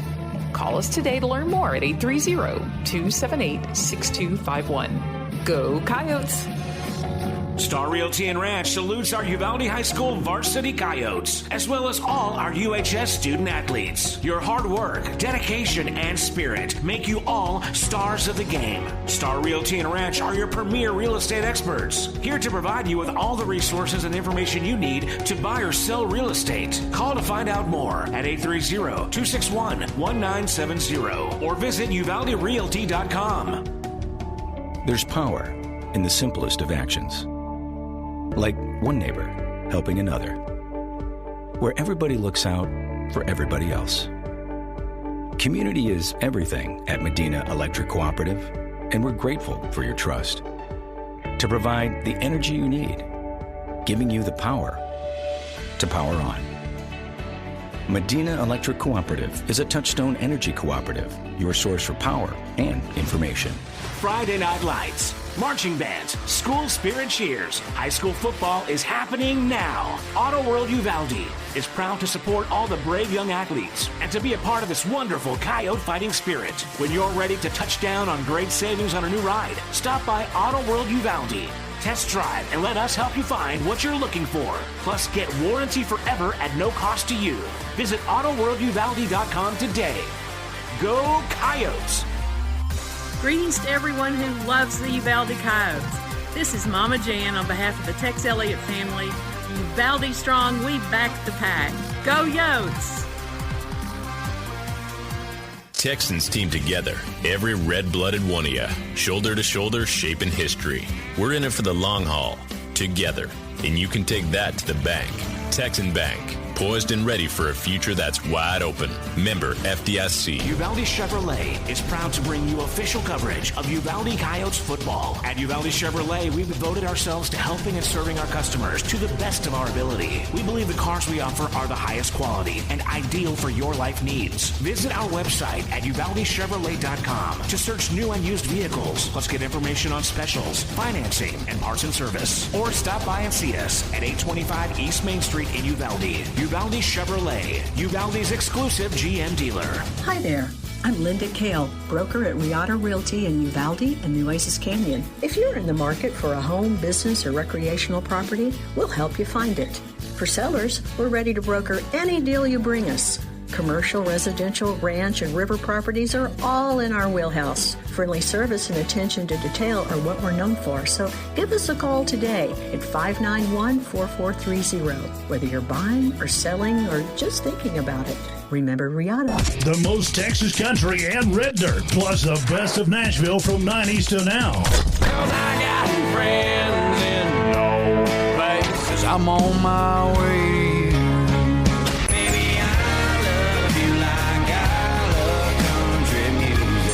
Uvalde Radio. Uvalde Radio. Welcome back, Coyote fans. This is Simon Pops Ortiz on your Coyote Pack broadcast on UvaldeRadio.net. We're here at the Medina Electric Cooperative halftime show. We're going to do our little segment with Ryan Teague, the injury report, brought to you by the Uvalde Memorial Hospital. How you doing, Ryan? I'm doing great, Simone. Good to see you. You know, this is a pretty good halftime that we're going to have here because we don't have very much to talk about. It's always great when there's no injuries. You know, I did have one concern, but I noticed that he is back on the field, and that was number 5, Abraham Ali, our star running back. What happened to him when he came out? Did you find that out? Yeah, we talked to him. He took one little shot to the nethers and walked that off, and then there was a pile up. He took a cleat to the shin, just one of those. Kind of hurts for a little bit, but he's going to be just fine. I thought it was some kind of ankle sprain, so thank God it wasn't. Yeah, when I saw him coming off, that's what I was worried about a little bit. Came out of a pile, but he's all right. He shook it off and went back in. I think I saw him in towards the end. Yeah, he's good to go. We'll hopefully lean on him in the second half. This interesting first half. Yes, it was. Yes, it was. It looked like it was going to be a repeat of the last game, but it didn't turn out that way. Yeah. I have another question on number 0, Albert de la Garza. He didn't come in. I don't know if you're up to speed on the ones that are out. Yeah, he came up with something, I think, during practice. We just asked Doc Adams, the head trainer, before the game. He said he just picked up a little something. He's going to hold out today. He should be fine. Okay, it was more like an illness than an injury. Yeah, I think he hurt something, and he just said, give it a week kind of thing. Yeah. Well, you know, we have some pretty good defensive backs, even though they were starting to open up and make some completions. The Javelinas did. But it's good that we're able to hold him off until next week. Yeah, we got some depth at some of the quick guys on the outside. Yep. Yep, we do. The other one that is out is number 54, Jaden Ruiz. He didn't know he was going to be out, but I think he had that high ankle sprain from last week. Yeah, he's the guy. He's been he's struggled with the ankle, kept trying to play. Last game just really aggravated it. He's we'll see, but with those high ankle sprains, it's one of these things. Could be 2 weeks, could be 10. You see these NFL players, these specimens with $1 million training facilities, all the best state-of-the-art everything and, miss weeks and weeks. It's like, what was it, a couple years ago, Christian McCaffrey is the example I use a lot with my patients. It's like, look, I mean, this guy's a freak athlete, and he missed 8 weeks. So, hopefully sooner than better. And we have another one like that, and that is Josh Verduzco. He was our super freshman from last year. He's a sophomore this year, but he's one of our better wide receivers. And, some of our wide receivers are doing an excellent job, but it's good that we're waiting on him because in about 3 weeks we have a very big opener in our district. Yeah, so, 15, he's out there tonight. Yes. We had a few cases of the dropsies. I'm sorry. That was the wrong one. Diego Granados, he was a super soft. Number 11. Number 11. Yeah. I haven't seen him tonight. I saw him out there with his jersey, but he's not playing. Yeah, I don't think he's playing tonight. He's the one with the hammy. Yes. Yeah, he should be back, if not next week, the week after. But, these guys tonight, it was it's like their eyes got so big, they just I feel terrible for them. Yes.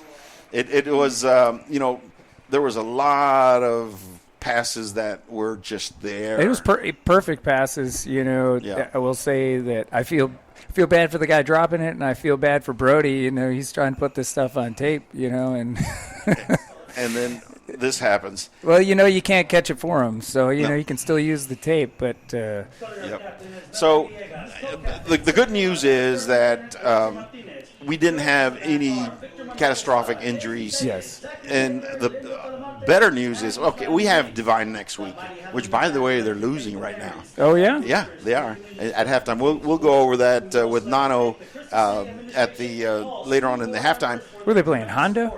Hondo. They're down something like 27-6. Yeah, Hondo. I was talking to somebody, and Hondo is looking good for Hondo. I remember when we scrimmaged them here. They didn't impress me. Yeah, but they're doing. Seem great to be now. putting it together, from what I was told. So next week we have Divine. The following week is an open date. So we've got good 2 weeks to get some of these injured players back, because the week after that we have Bernie here. Yeah. And Bernie is going to be tough. Freshman quarterback. They're starting a freshman. They're super soft from last year, who was a junior this year, got hurt. I don't know if is it season ending for that quarterback. I just know that he had a broken foot. I don't know if he had surgery or whatnot. If it's a regular, I'm assuming if it's a fifth metatarsal, it's 4 to 6 weeks before he's really running on it. If he had a Liz Frank fracture, he's done.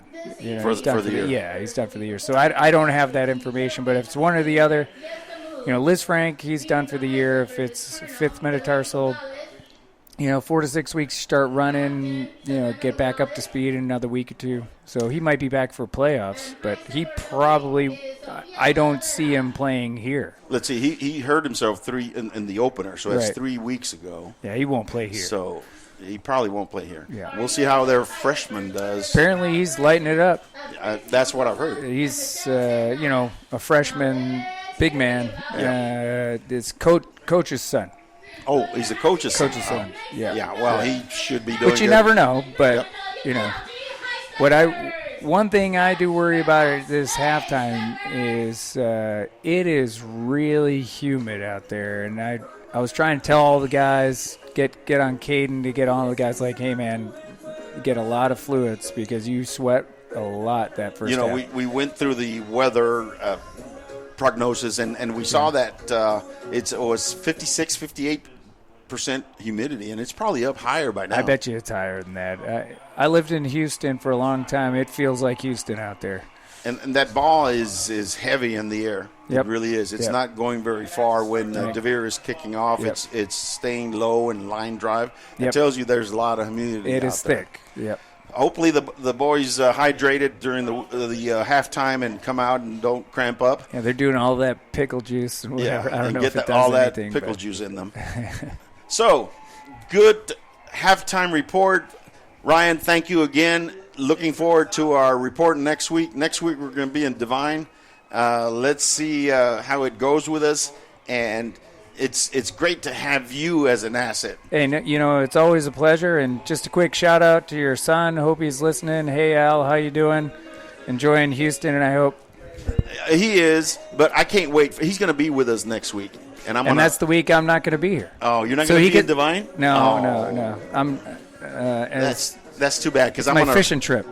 Oh, well, you know what? Yeah. I'm going to razzmatazz him. Ask him what that means. I'll send you some pictures of the fish I catch that day. Well, no, bring some fish back. Come on, let's have a fish fry. Yeah, that's a long flight, man. You don't want fish after that. It's like those guests that stay more than 3 days, right? That's right. Okay. That's right. Ryan, thank you very much. As always. Everything, and we'll see you in 3 weeks. Yes, sir. Go Coyotes. Go Coyotes. We're going to take a real quick break and come right back. This is the Coyote Pack broadcast on UvaldeRadio.net.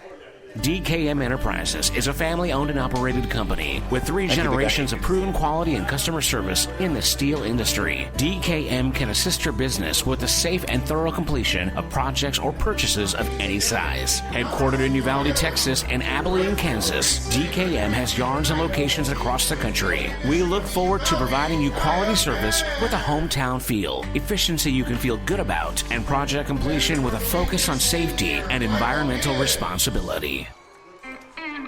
Texas Farm Store backs up pack. Locally owned and operated for over 50 years at 236 East Nepal. Stop by for everything you need. Feed, seed, lawn and garden, animal health, custom mixing and grinding, tack, herbicides, pesticides, and even wild game feeders. At Texas Farm Store, our friendly and knowledgeable staff can help you with all your needs. Delivery is available. Please call for more information, 830-278-3713. And find Texas Farm Store online at txfarmstore.com. Does your health have you on the sidelines? With over 20 specialty services, Uvalde Memorial Hospital has the winner's playbook of healing. Whether it's orthopedics, oncology, pain management, podiatry, radiology, or rehabilitation, Team UMH can offer you the quality comprehensive health care you need to get back in the game of life. Call us today to learn more at 830-278-6251. Go Coyotes! Star Realty and Ranch salutes our Uvalde High School varsity Coyotes, as well as all our UHS student athletes. Your hard work, dedication, and spirit make you all stars of the game. Star Realty and Ranch are your premier real estate experts, here to provide you with all the resources and information you need to buy or sell real estate. Call to find out more at 830-261-1970 or visit uvalderealty.com. Welcome back, Coyote fans. This is Simon Pops Ortiz here with the one and only Mr. Nano Tafoya. Welcome back again, Nano. He took a little break while Ryan was here, but we're going to be talking a little bit about a little summary of the first quarter. Nano, it looked like it was going to be another Poteet game, but it didn't turn out that way. No, we scored it on our first 2 drives. It looked like we shut them down completely on their first 2 drives. But on our third possession, we had that interception that they ran back all the way back to our 30-yard line or so. Yeah, it was the 28-yard line. And I believe that was right at the beginning of the second quarter. And then it was an uphill struggle. Now we got a game. It was, and then they just you could see that they got some confidence in them. Yeah, and it's not like we haven't had our opportunities. Several drop balls. I think we dropped at least 2 touchdown passes. Yes, we did. So we should be up 28 or 35-0. Instead, we're only up 14-7. The good news is that we get the ball in the second half first, so it's going to be very important that our team go down the field and score just to make sure that they don't. There was when they got that interception and ran it back, they looked like they just lit up. They started driving and they just punched it into the end zone. So, but then we kind of stalled them in the next possession. They had several personal fouls, and the ebb and flow started going our way. Yeah, the pendulum started swinging in our direction. We got one more possession before halftime, and we went 56 yards on that final possession, but we weren't quite able to get into field goal range. And we dropped a touchdown pass, the second to last play of the half. And there it is again. The drop passes have really hurt us. It's something that the wide receiver is going to have to really practice and get down during practice, because that's how you practice is how you play. Well, it's a little odd because last week they didn't drop a single pass. Yep. And then all of a sudden we come out here and kind of butterfingers. And it's a little different because it's we've got a little bit of humidity in the air, and it might be that our kids are getting a little tired and the concentration is not there. Who knows what happened, but that's basically where we are right now. The Coyotes are up 14-7. It's the halftime. We need to get the ball and drive it down the field and get a touchdown and not give them an opportunity to get any more confidence in this game. It's really, really hard for the Coyotes to really be able to keep them down if they keep making all of these penalties and drop balls. So let's see what happens this second half. In the meantime, Nano, tell us a little bit about some of our district other district teams and how they're doing in the half. I've got one score here, and it's not a very pretty one. The Wimberley Texans are up on the Fredericksburg Battling Billies 42-3. Wow. At the half. I've got Bernie over Gregory Portland right now. It's still the second quarter, 37-7. Wow. San Antonio Antonian over San Antonio Memorial, 35-13. That score's already gone final. Wow, that's fast. Let's see. There was one more. We got Beeville over Somerset, 14-7 at halftime. At halftime. Here's an interesting one. Divine War Horses 6, Hondo Owls 27. I'm really surprised at that. I am too. I didn't see it coming. I thought Divine would handle Hondo easily. They were on the picks, right?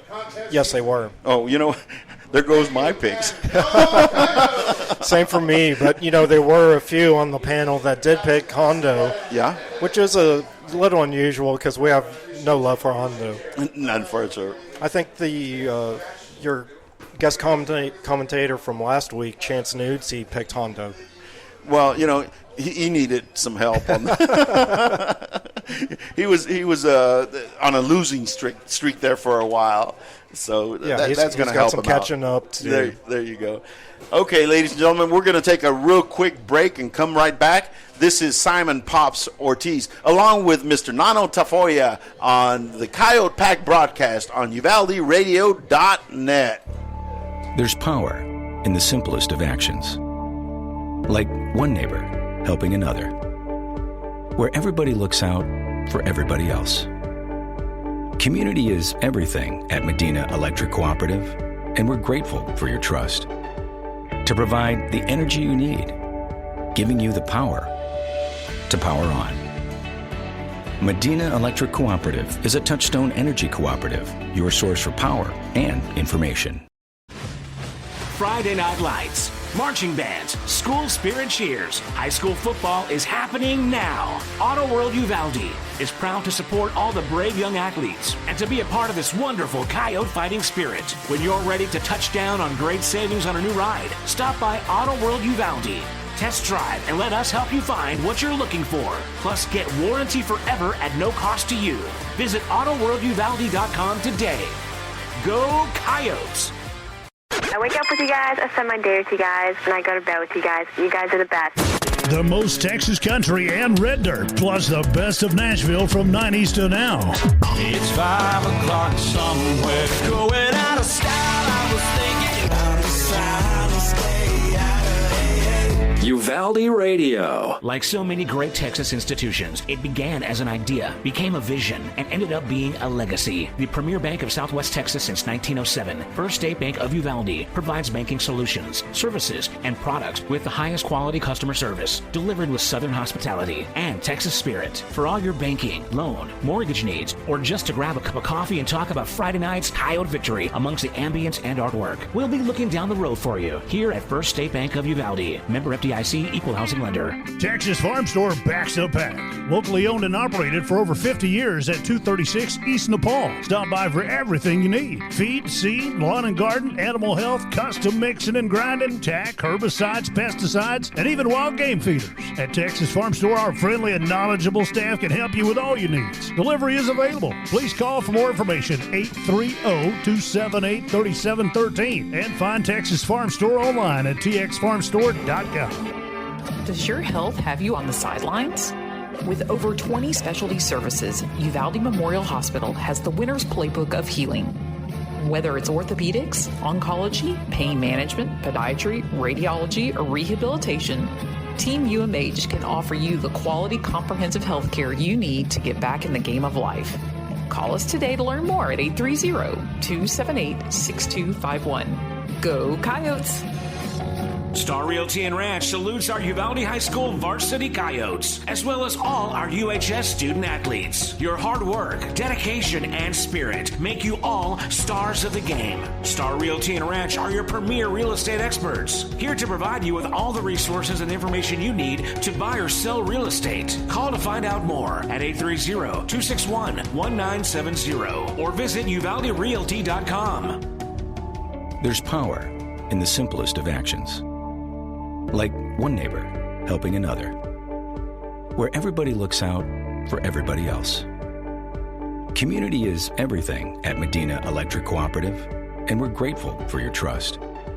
To provide the energy you need, giving you the power to power on. Medina Electric Cooperative is a Touchstone Energy Cooperative, your source for power and information. Friday Night Lights, marching bands, school spirit cheers. High school football is happening now. Auto World Uvalde is proud to support all the brave young athletes and to be a part of this wonderful Coyote fighting spirit. When you're ready to touch down on great savings on a new ride, stop by Auto World Uvalde. Test drive and let us help you find what you're looking for. Plus, get warranty forever at no cost to you. Visit AutoWorldUvalde.com today. Go Coyotes! Greetings to everyone who loves the Uvalde Coyotes. This is Mama Jan on behalf of the Tex Elliott family. Uvalde strong, we back the pack. Go Yotes! Texans team together, every red-blooded one of you, shoulder to shoulder, shaping history. We're in it for the long haul, together, and you can take that to the bank.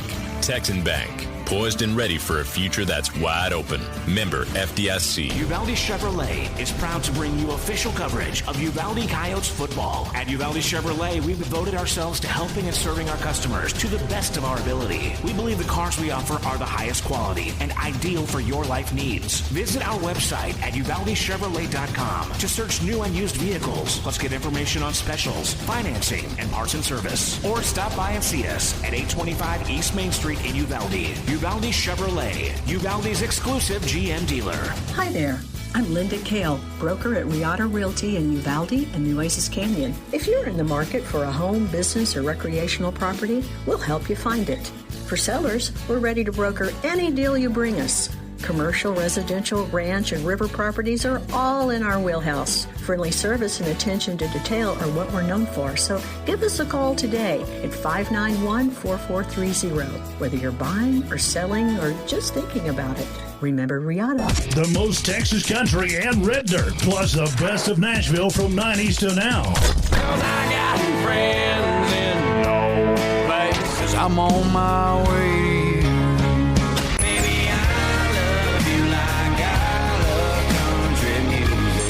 Uvalde Radio. Uvalde Radio.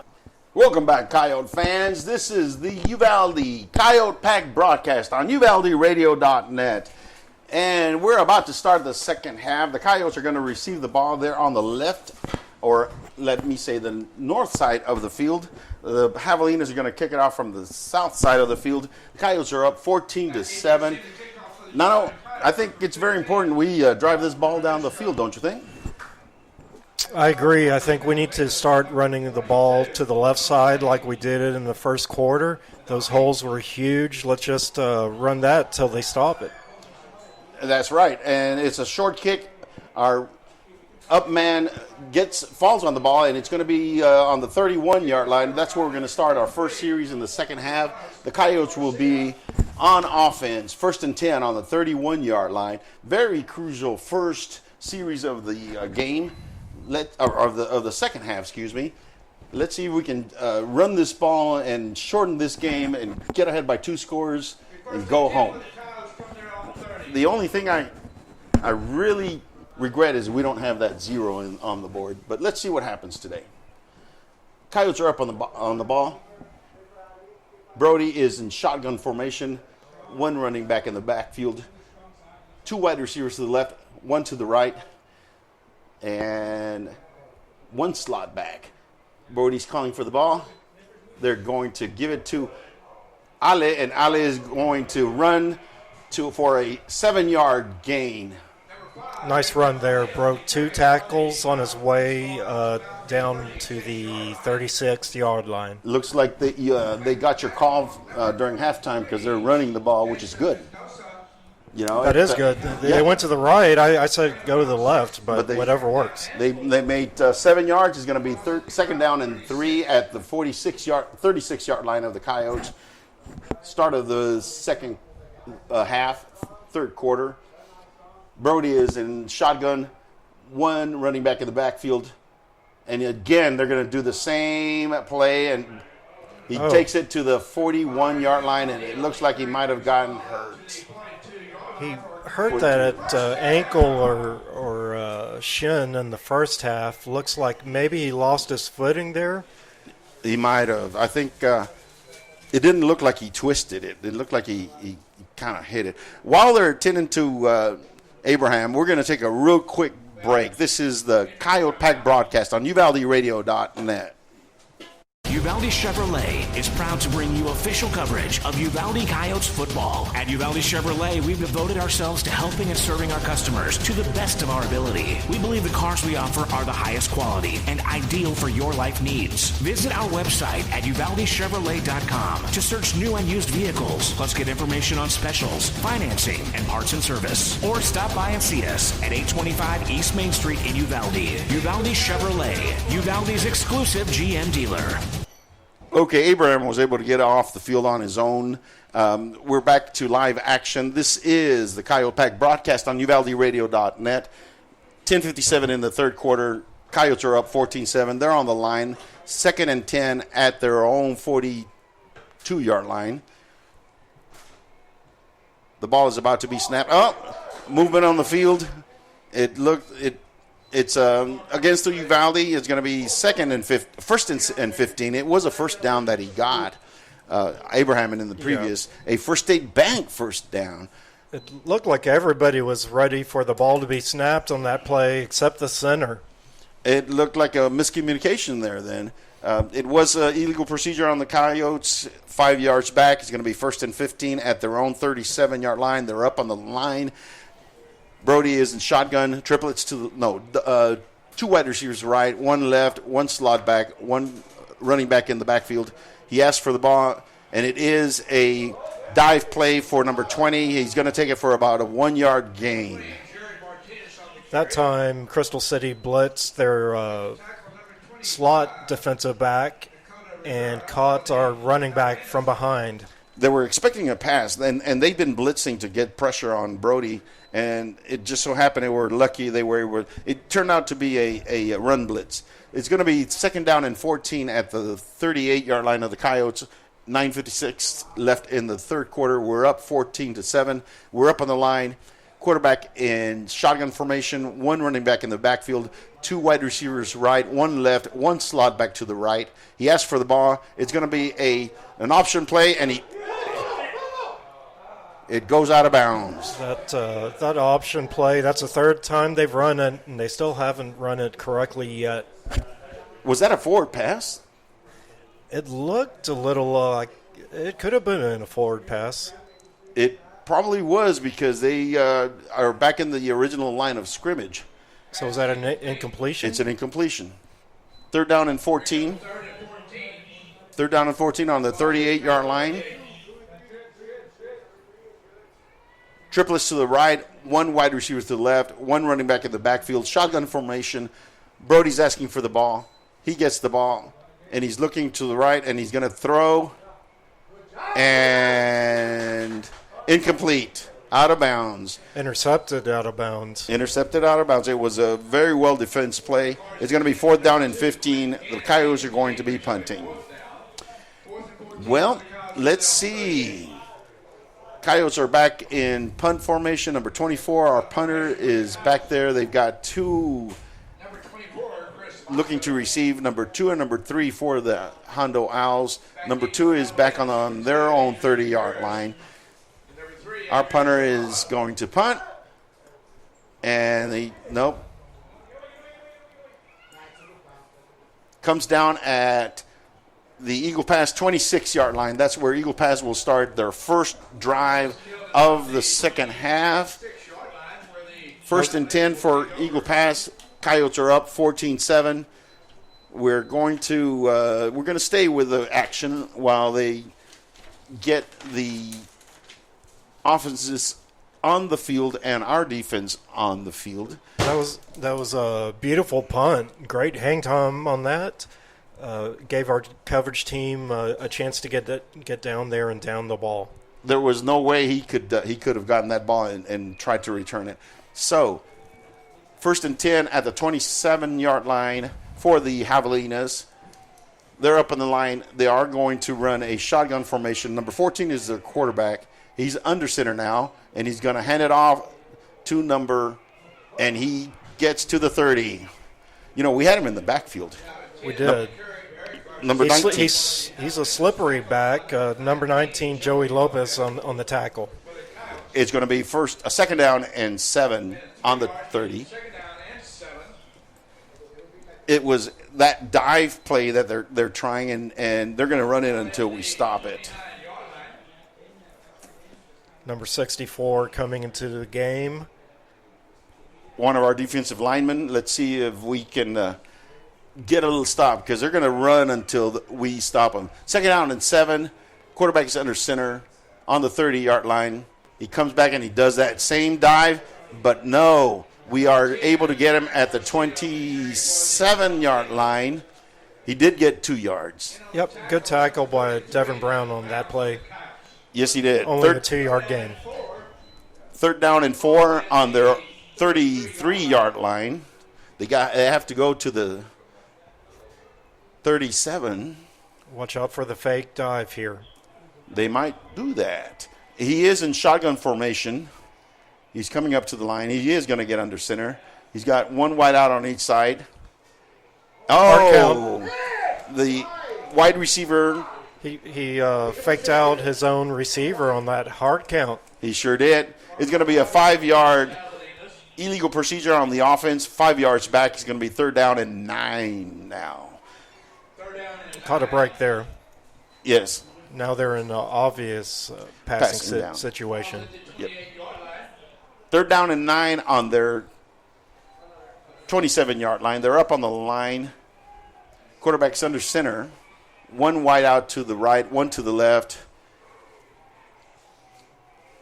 And he's back to pass, and he's a fast young man, and we need to be able to – he throws up in the air, and we intercepted at the 34-yard line. No, they can't advance it. He got up and tried to run, and he fumbled, but it doesn't matter because in high school, if you're on the ground, you can't advance. Coyotes have a interception on the 47-yard line, their own 47-yard line. Number 1, Matt Blanco on the coverage there. He high-pointed the ball, came down with it, fell on his back, and at that point the play was over.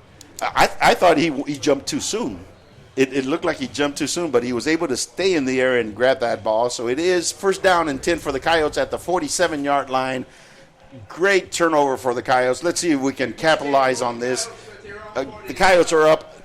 They're out on the field. Our offense is out in the field. We're up 14-7 with 7:28 left in the third quarter.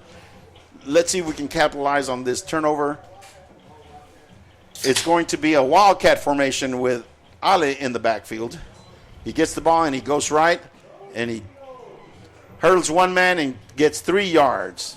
That was a nice hurdle to get those 3 yards. He was going to get him in the backfield, but he was not able to. It's going to be second down and 7 at the 50-yard line. 7 minutes, 11 seconds left in the third quarter. Coyotes are up 14-7. We need to drive down the field. We need to, and it's going to be another wildcat. Everybody's in the backfield. It's a power formation. We're going to go to the right, and he's going to go. He takes it to the 45-yard line. That's where, no, 47-yard line. It's going to be third down and 4 at the 37-yard line for the Coyotes. They're going to do that well. We got a lot of push on our offensive line. We pushed the defensive line back, but Abraham Ale kind of ran into his own blocker and stopped his momentum. Yep, that's what happened. He needed to be a little more patient. We're up in the line. It's, again, another wildcat formation.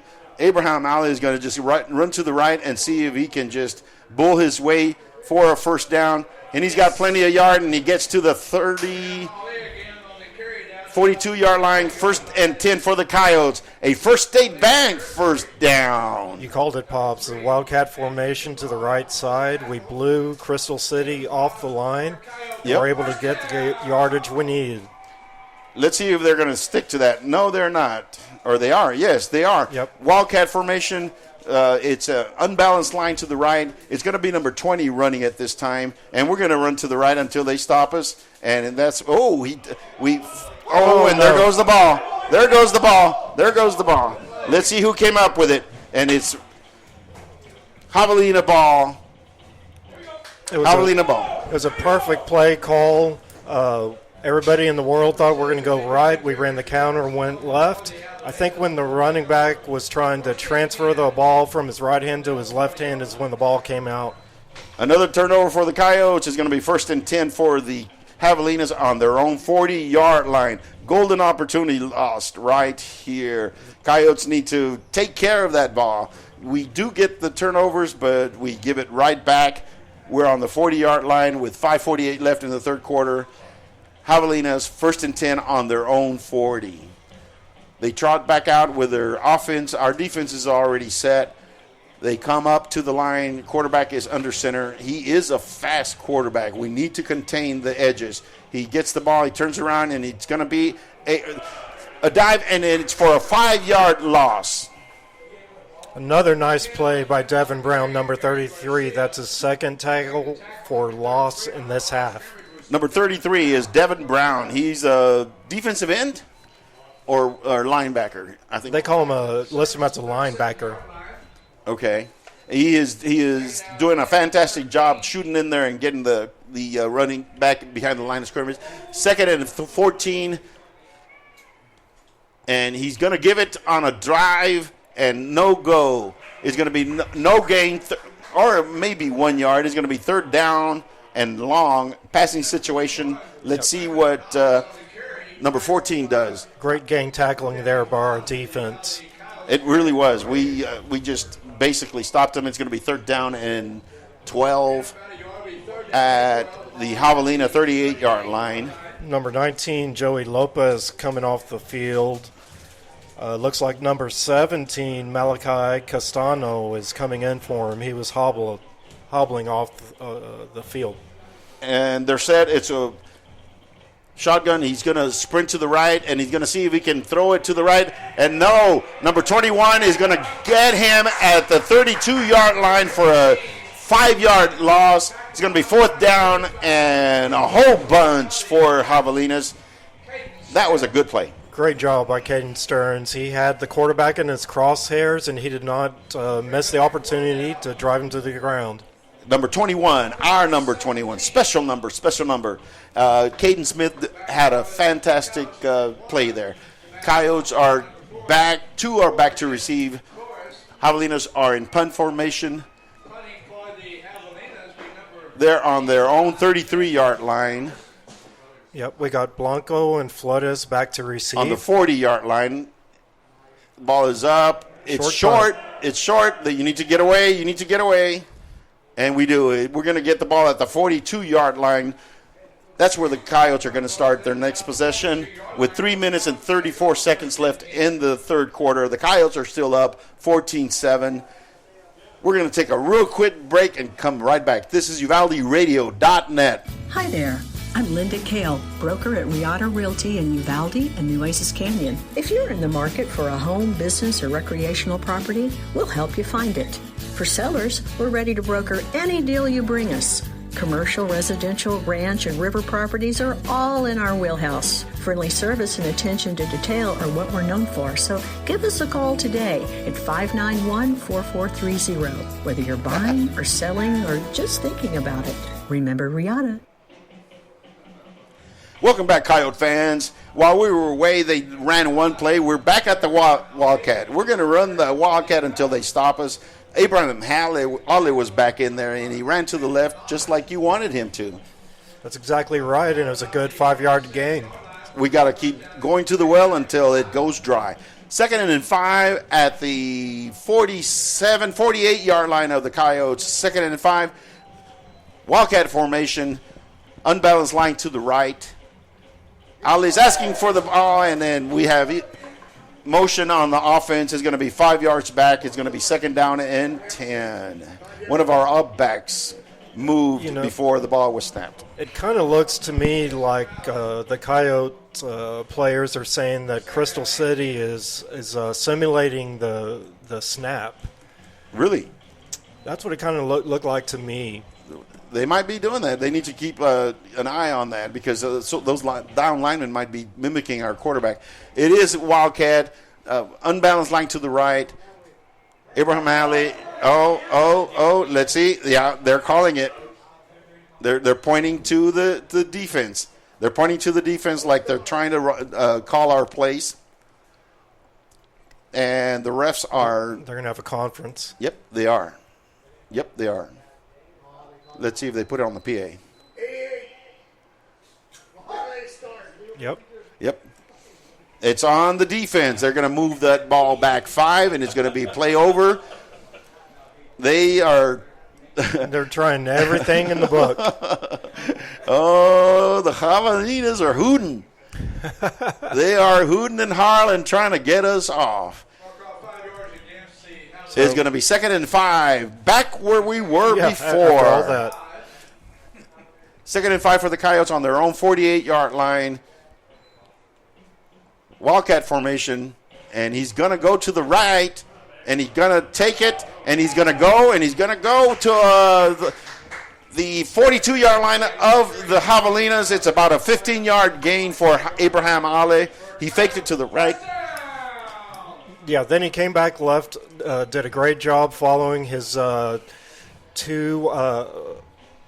upbacks that were in the backfield, waited for those blocks, and was able to break one. And it's a First State Bank first down for the Coyotes. We are up on the line, out the 42-yard line, 1st and 10, 2 minutes in the third quarter. We're just wildcatting it today. We're going to go to the right this time, and he's going to dive in for about a 4-yard gain. It's going to be 2nd and 6 at the 38-yard line. You would think we're from Carrizo because we're wildcatting this stuff all over the place. It looked like Crystal City did a little bit better job. Obviously they know what we're going to do now, but we still broke off 5 yards on that carry. I think Crystal City has called a timeout to try to figure out our Wildcats, so we're going to take a real quick break. This is UvaldeRadio.net. Like so many great Texas institutions, it began as an idea, became a vision, and ended up being a legacy. The premier bank of Southwest Texas since 1907, First State Bank of Uvalde, provides banking solutions, services, and products with the highest quality customer service, delivered with Southern hospitality and Texas spirit. For all your banking, loan, mortgage needs, or just to grab a cup of coffee and talk about Friday night's Coyote victory amongst the ambience and artwork, we'll be looking down the road for you here at First State Bank of Uvalde. Member FDIC, Equal Housing Lender. And we're back, Coyote fans. I think Crystal City has tried to figure out our Wildcat because we've ran. How many plays have we run that Wildcat now? It's about I'm not sure about 10? eight in a row maybe. Abraham Miley had to come out of the game there. Looks like he's trying to stay loose on the sideline. Again, it is Wildcat. It's number 20. He needs to take better care of the ball. Yep. It's Jared Martinez. Yep, and he's going to go to the left, and he's going to take it, and he's going to run it to the 32-yard line. It's going to be first down and 10 for the Coyotes. It's a First State Bank first down. Yes, it is. Jared had showed nice burst there and was able to sneak through and get the yardage, 6 yards for a first down. That's the coach is having confidence in him and bringing him back after that. Yep, went right back. Yep. It's a Wildcat again, ladies and gentlemen, and we're Wildcatting it down the field, unbalanced line to the right, and we are going to take it to the right, and Mr. Martinez is going to go to the 19-yard line. It's going to be first down and 10. A first down and 10, a First State Bank first down and 10 for the Coyotes. He broke a tackle in the backfield and then showed that burst I talked about on the last play and rocketed forward for a first down. He is showing a lot of burst there. We've got an injured Javelina. He's going to get himself out. I don't think they're going to have – well, is there a timeout on the field? No? I'm not – it doesn't appear so. I think maybe – he stopped long enough on the field for them to call him an injury timeout. He is off the field, and both teams are back on the field. Coyotes are huddled up. Javelinas are trying to get into their defensive stance. Coyotes are up on the line. Wildcat. Another Wildcat. Unbalanced line to the right. And illegal procedure.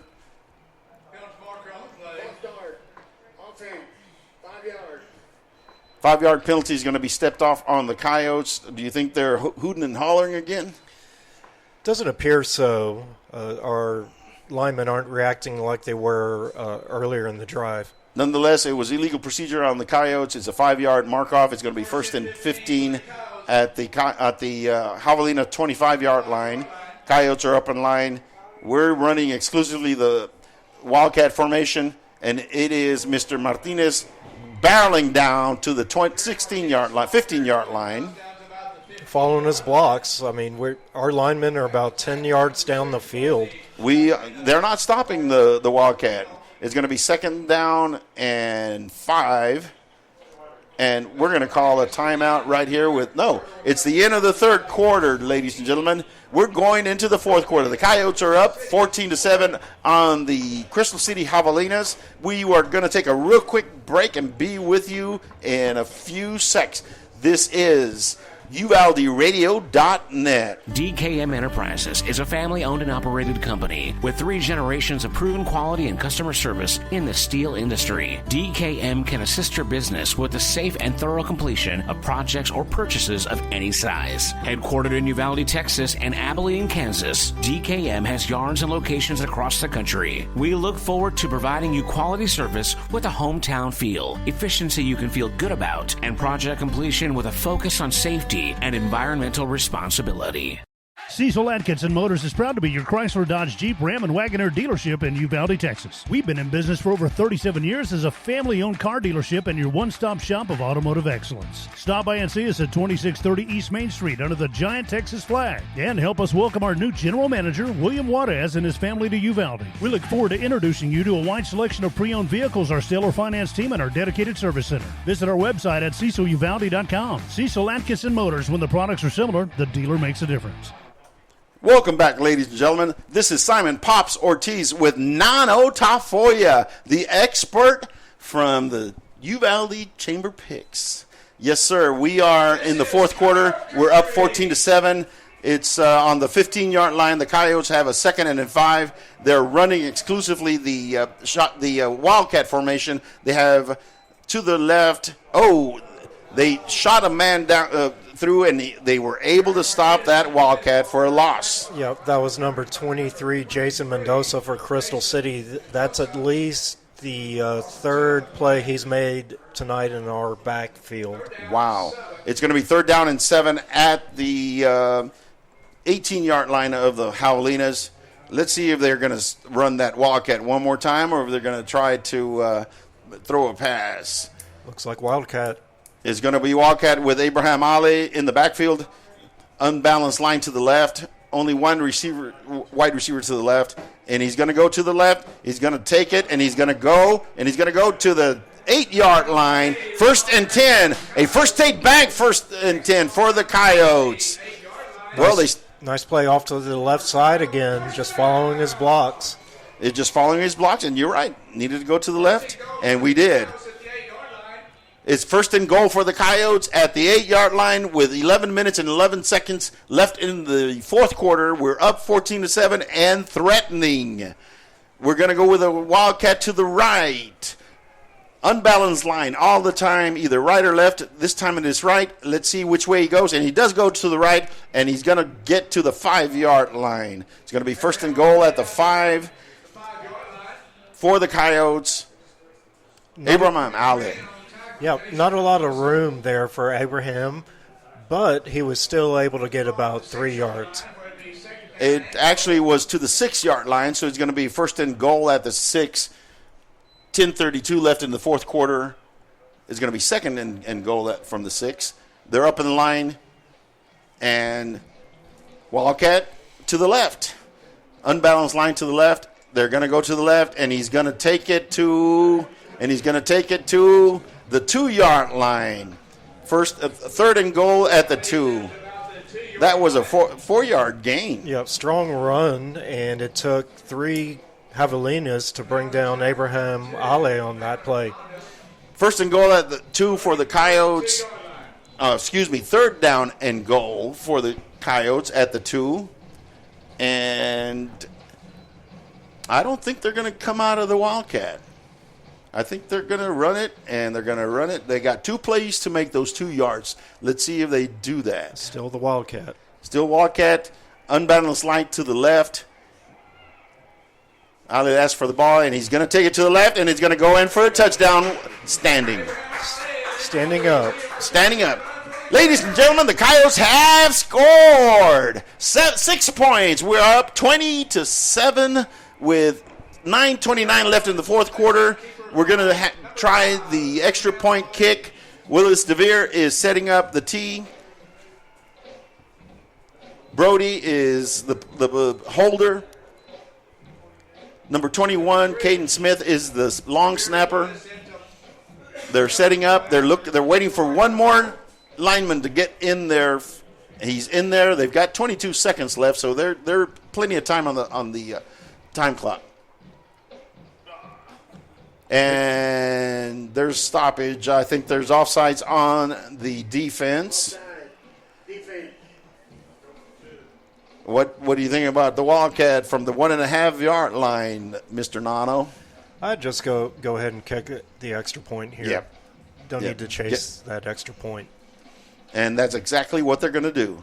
They're going to move the tee up 1.5 yards and try the extra point from the 9-yard line. Is going to be a 19-yard try. The ball is up, and it is good. Ladies and gentlemen, the Coyotes are up 21-7 with 8 minutes and 29 seconds left in the game. We're going to take a real quick break and be right back. This is UvaldeRadio.net. Get ready to dive back into the thrilling world of football predictions with Season 2 of Chamber Picks, presented by the Uvalde Area Chamber of Commerce and Visitor Center. Join your host, J. Allen Carnes, along with Mama Jen Elliott, Willie Edwards, and their fellow panelists every Wednesday night at 7 p.m., streaming live on Facebook and YouTube. Each week, join Coach Wade Miller as he provides a game recap and offers a sneak peek into the upcoming challenges for the Coyotes. Sponsored by First State Bank of Uvalde, Uvalde Chevrolet, and Luigi's Italian Restaurant. Go Coyotes!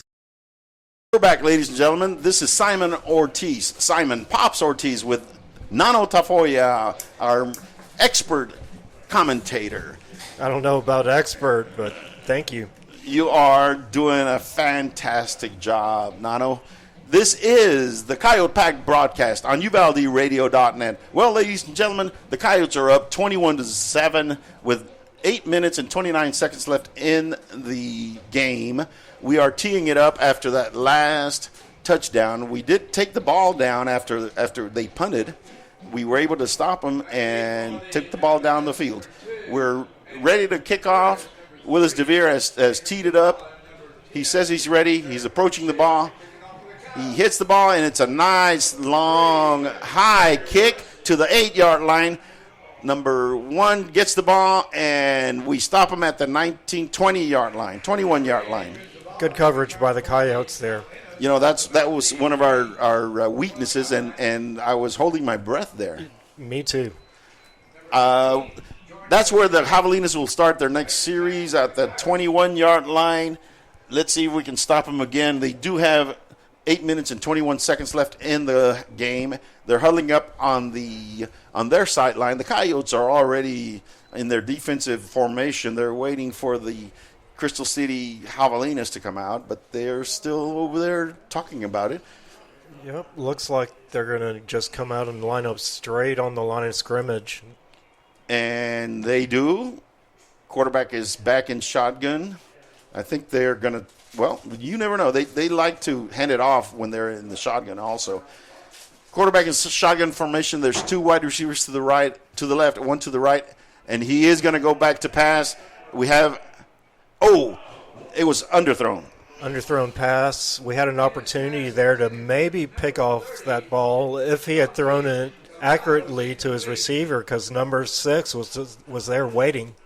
You know, it was a poorly thrown ball. If he'd have thrown it right, it might have been trouble, but not. It's second down and 10 on the 20-yard line. Looks like they're trying to make up some time or make up some yardage because of the time left in the game.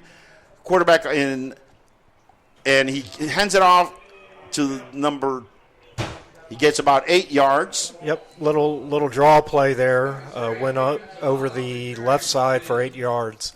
You know, that's a very short running back. You can hardly see him in the backfield, so it was a little sneaky, and he was able to sneak out for an 9-yard gain. It's going to be 3rd down and 1 at their 30-yard line. They have to go to the 31 to get a first down.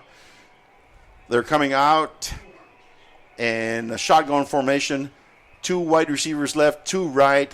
He's asking for the ball, and he does hand it to that running back, but nothing at all. Aaron Graves again. Number 28 was there as well. Max Mendoza. It's going to be 4th down and 1. It's going to be interesting to see if they're going to try to go down for the 4th. If they try and they don't make it, that's the ball game. But you never know. It is 8 minutes left in the game. I don't think they're going to. No, they do not have their punt team out there. They're going to go. They're going to try that for that 4th down conversion. Yep. 4th and 1. 4th and 1. They come up to the line. There's only one. There's 2 triplets to the right, to the left. 1 wide receiver to the right. The 1 running back in the backfield, and they're going to call a timeout. They were about to get a delay game penalty, so they decided to call a timeout. Well, ladies and gentlemen, while they call a timeout, we're going to take a quick break. This is Uvalde Coyote Pack broadcast on UvaldeRadio.net. Texas Farm Store backs the pack. Locally owned and operated for over 50 years at 236 East Nepal. Stop by for everything you need. Feed, seed, lawn and garden, animal health, custom mixing and grinding, tack, herbicides, pesticides, and even wild game feeders. At Texas Farm Store, our friendly and knowledgeable staff can help you with all your needs. Delivery is available. Please call for more information, 830-278-3713, and find Texas Farm Store online at txfarmstore.com. Okay, ladies and gentlemen, we are back. This is the Uvalde Pack broadcast on UvaldeRadio.net. It's 4th and 1. If they don't make this fourth down conversion, it's the ball game. The Javelinas have the ball, 4th and 1. They are down. The Uvalde Coyotes are up 21-7. They're up in the line. They have a shotgun formation. No. Incomplete. Oh, there is a flag in the play. It looks like it's in the area of pass interference. I think they're saying the DB got to the receiver early before the ball arrived. It was a little slant play. Yes, it is. Pass interference on the defense is going to be 1st and 10 at their own 35-yard line. The Javelinas dodged the bullet right there. It wasn't necessary because that ball was overthrown. And behind. Good news is they only netted about 3 extra yards on that. Yes, it's 1st and down at the 35-yard line for the Javelinas. They're on shotgun formation, two wide receivers, one to each side. And he's going to hand it off to number 20, and he's going to not make it to the sideline. It's going to be no gain. Great tackle by Jesus Padilla, number 12. Excellent tackle. Excellent tackle. I was afraid that we were not going to be able to contain the edge, but we did.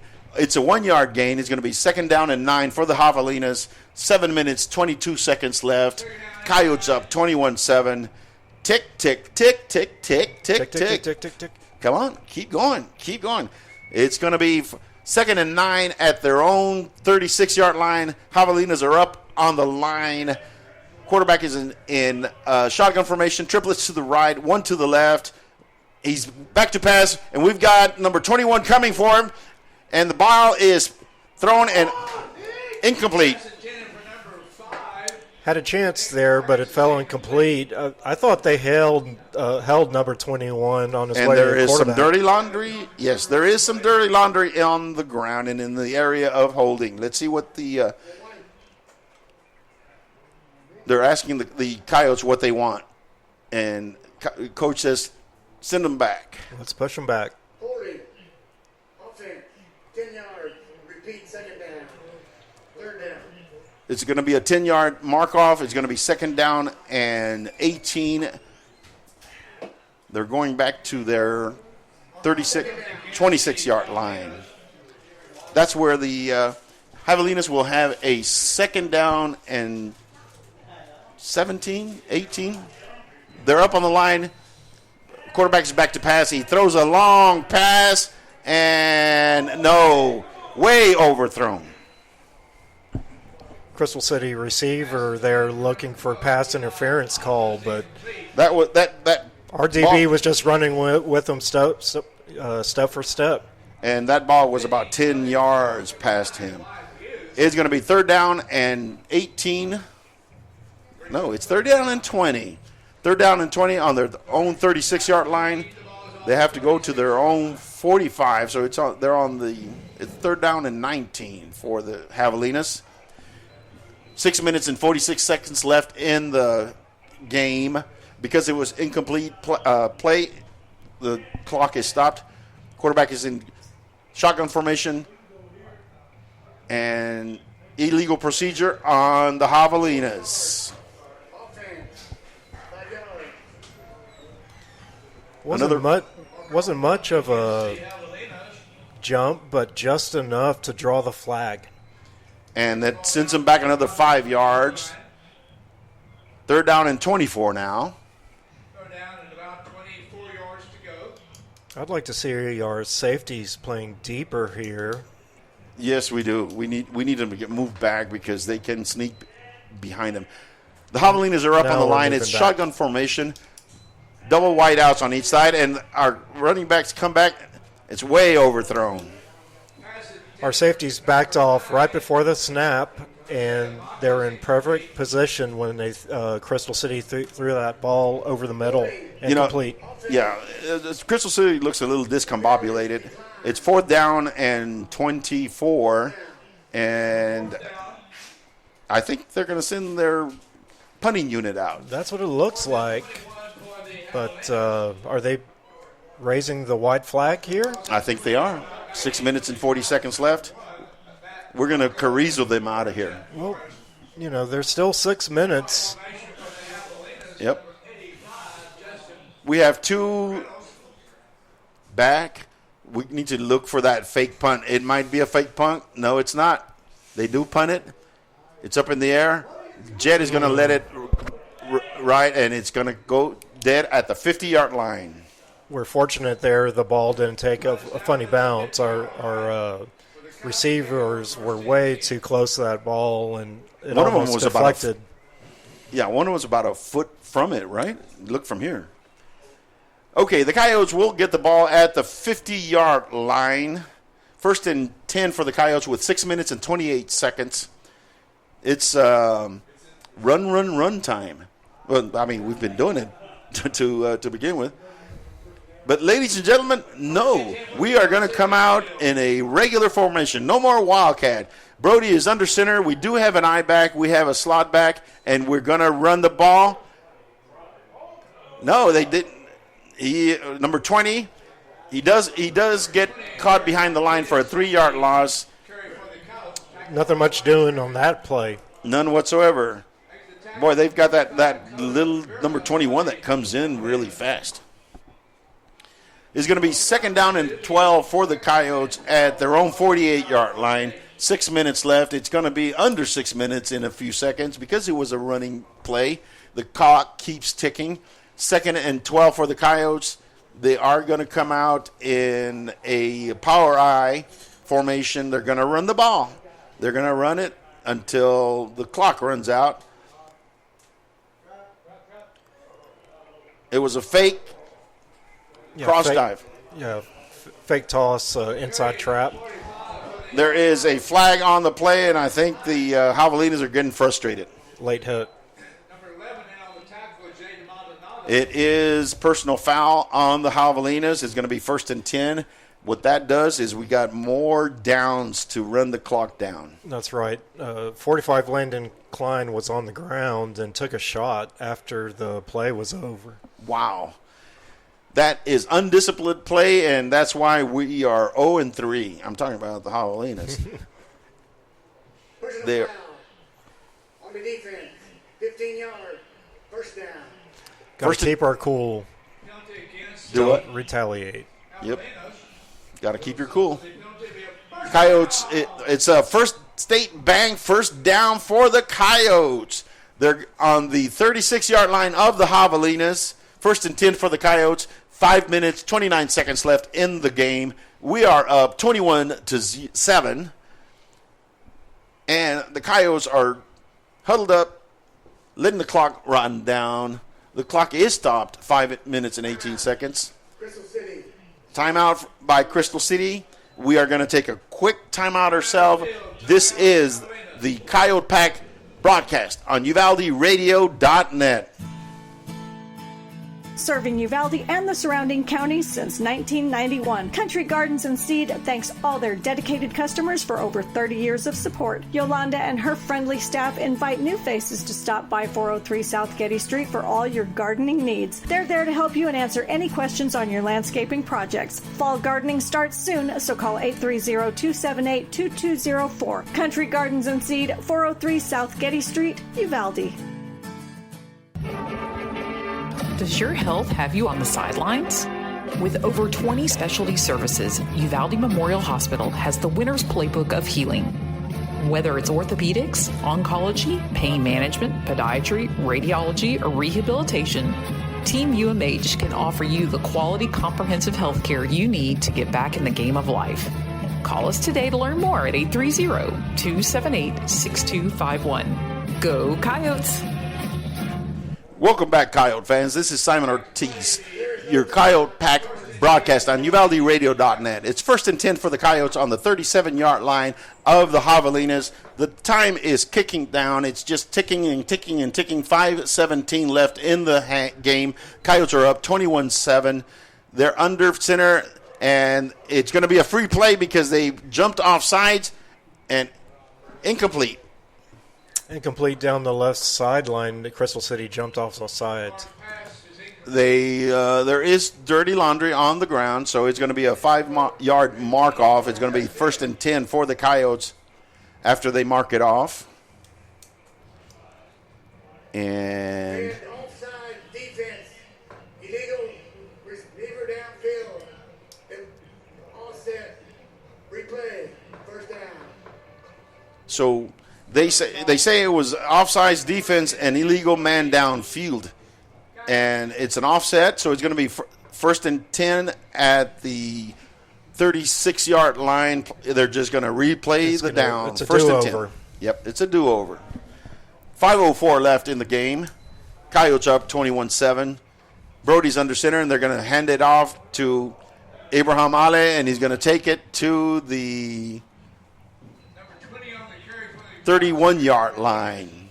Yeah, it was Jared Martinez on the carry, actually, and looked like to me like he ran out of bounds on his own, but the referees are saying his progress was stopped inbounds, and the clock continues to run. That is helpful to the Coyotes. 4:34 left in the game. It's going to be 2nd down and 6 at the 31-yard line of the Javelinas. Coyotes are up 21-7, and the game is winding down. The Coyotes are going to run this ball. They are under center. He's going to turn around and hand it off to number 20, and he's going to take it for about 2 yards. It's going to be 3rd down and 3. Just salting the game away. Clock's running. If we can convert this 3rd down, I feel pretty good. We're going to win. Yeah, it's once 20 the 25-second clock has just started. So if they run it down, it's going to be 3 minutes and 30 seconds. And if we can make the 1st down on this 3rd down and 2, that's going to be the ball game. Coach needs to be telling the running back, hang on to the football, no fumbles. No fumbles and just drive forward. Cowboys come out of the huddle. Brody under center. 1 eye back, 1 slot back. It's going to be a running play, and it's going to be a quarterback sneak, and he's going to take it to the 25-yard line. 1st and 10 for the Coyotes. First State Bank, 1st down. Great play call there. Great play call. It was a quarterback sneak. Design quarterback sneak. We hadn't shown that the whole game. They were not expecting it.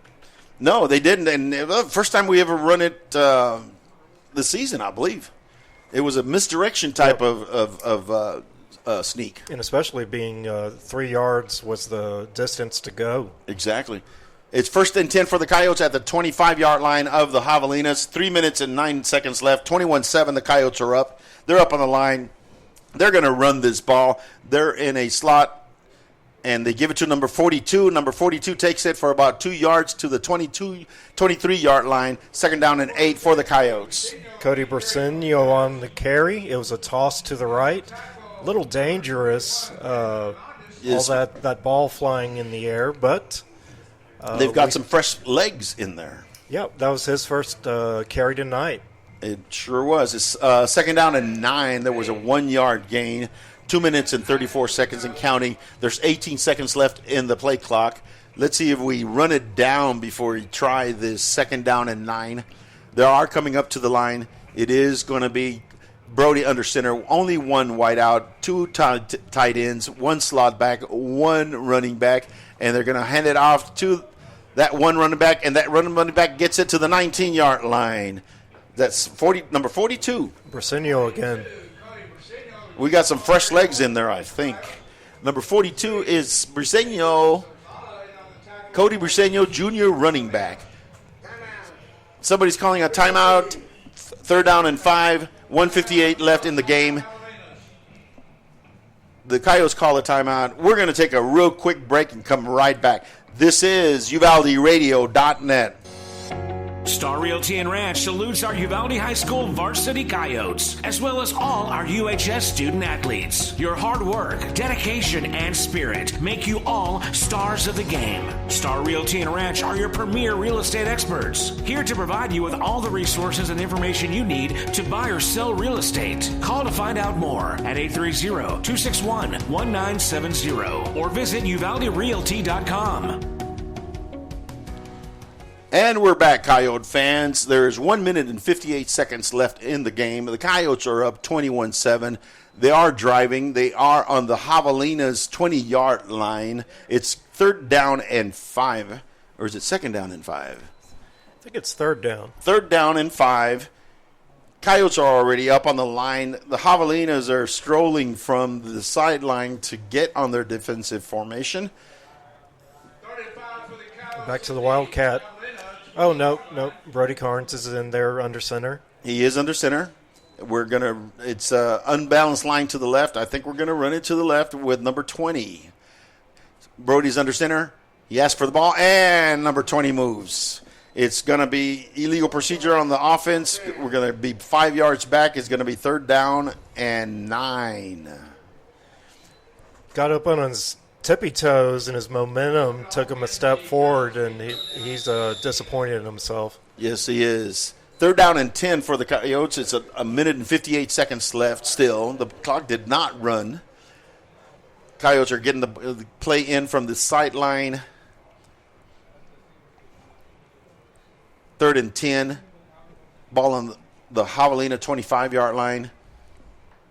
Brody is under center. Number 20 is the running back. And they're going to hand it off to number 45, and he's going to lose some yards. That play didn't look good from the start. Kind of like a soup sandwich. On the 30-yard line is going to be fourth down and 15. 1 minute and 50 seconds left in the the Javelinas call a timeout. I guess they want to prolong the agony. We're going to take a quick timeout and come right back. This is the Uvalde Coyote Pack broadcast on UvaldeRadio.net. There's power in the simplest of actions.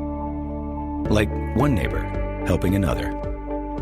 Where everybody looks out for everybody else.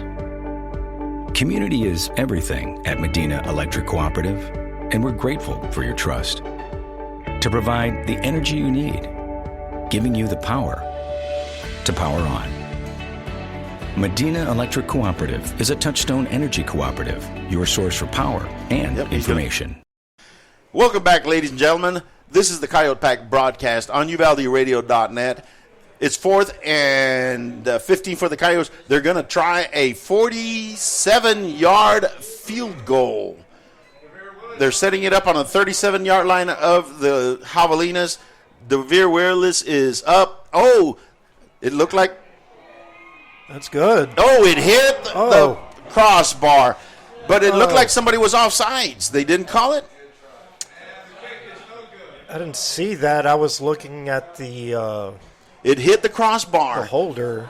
Oh, my God. It was long enough? It died at the end. It looked like it was going through for sure. And it hit the crossbar. It was long enough, but to the left. It's going to be first down and 10 at the 30-yard line for the Javelinas, for the Crystal City Javelinas. Coyotes are going to be on defense. And a minute and 50 seconds left in the game. They are up. Our Coyotes are up 21-7. Javelinas are back on offense. They're up on the line. Quarterback is back in shotgun formation. Triplets to the right. One wide receiver to the left. It's going to be bombs away. He's looking at the right, and he's trying to get it way overthrown. Went to the post route there to number 12, just overthrown. And he was wide open. That quarterback is having accuracy problems. It's going to be second down and 10 on the 30-yard line. 1 minute, 42 seconds left. 21-7. Coyotes up. It's going to be interesting. They're going to be airing out. Yeah, I'd like to see the Coyotes play like a deep four quarters defense here. They need to, yes, they do. And they need to send one of their linebackers, see if they can get a little more pressure. They're up in the line. He's back to throw, and he's going to throw a little screen, which he drops. The running back dropped that ball. Yeah, and he had some room. There was only one blocker in front, though. He took his eye off the ball and just fluttered to the ground. 3rd down and 10 at their own 30. 1 minute and 37 seconds left. With all these incompletions, the clock is just inching forward. 3rd and 10, 30-yard line. 2 wide receivers left, 2 right receivers right, 1 running back in the backfield. Shotgun formation, he's going to throw it again, and the young man is able to elude 2 runners, 3 tacklers. Gets about 12 yards. It's going to be 1st down and 10 at their own 43-yard line with 1 minute and 29 seconds. He was able to get out of bounds, so the clock stopped. They're up on the line. They're on their shotgun formation. He asked for the ball. He's back throwing it deep, and he is overthrown. He was behind the defense. He got behind the defense somehow. I don't know how that happened, but it did, but he overthrew the ball. 2nd down and 10, 1 minute and 22 seconds left in the game. The quarterback is having accuracy issues, especially on the long throws. Coyotes have dodged bullets on those long routes. Yeah, we need to play back. We sure do. Don't get beat deep. 2nd down and 10 on their own 43-yard line. 1:22 left in the game. Triplets to the right. Out. There is a flag on the play. They did a screen, but is going to go for naught. Is going to go for naught. It's going to be illegal procedure on the offense. 5 yards back. Going to be 3rd down and 15 or 2nd down and 15. Offense, 5 yard, replay down.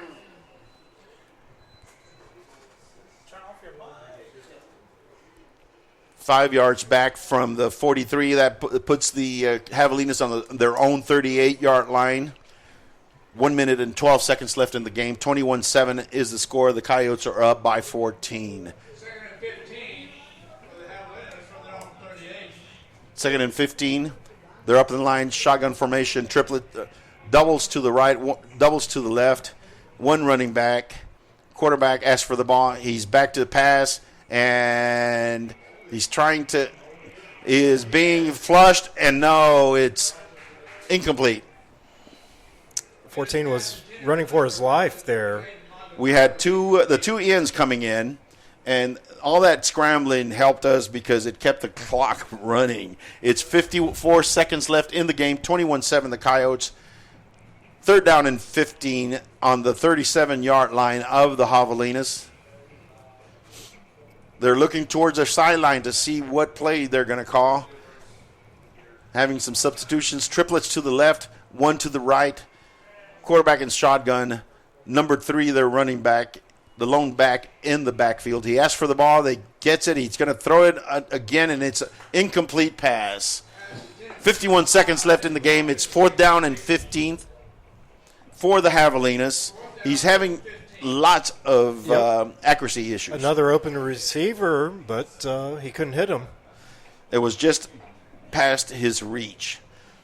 4th and 15. This is it, ladies and gentlemen.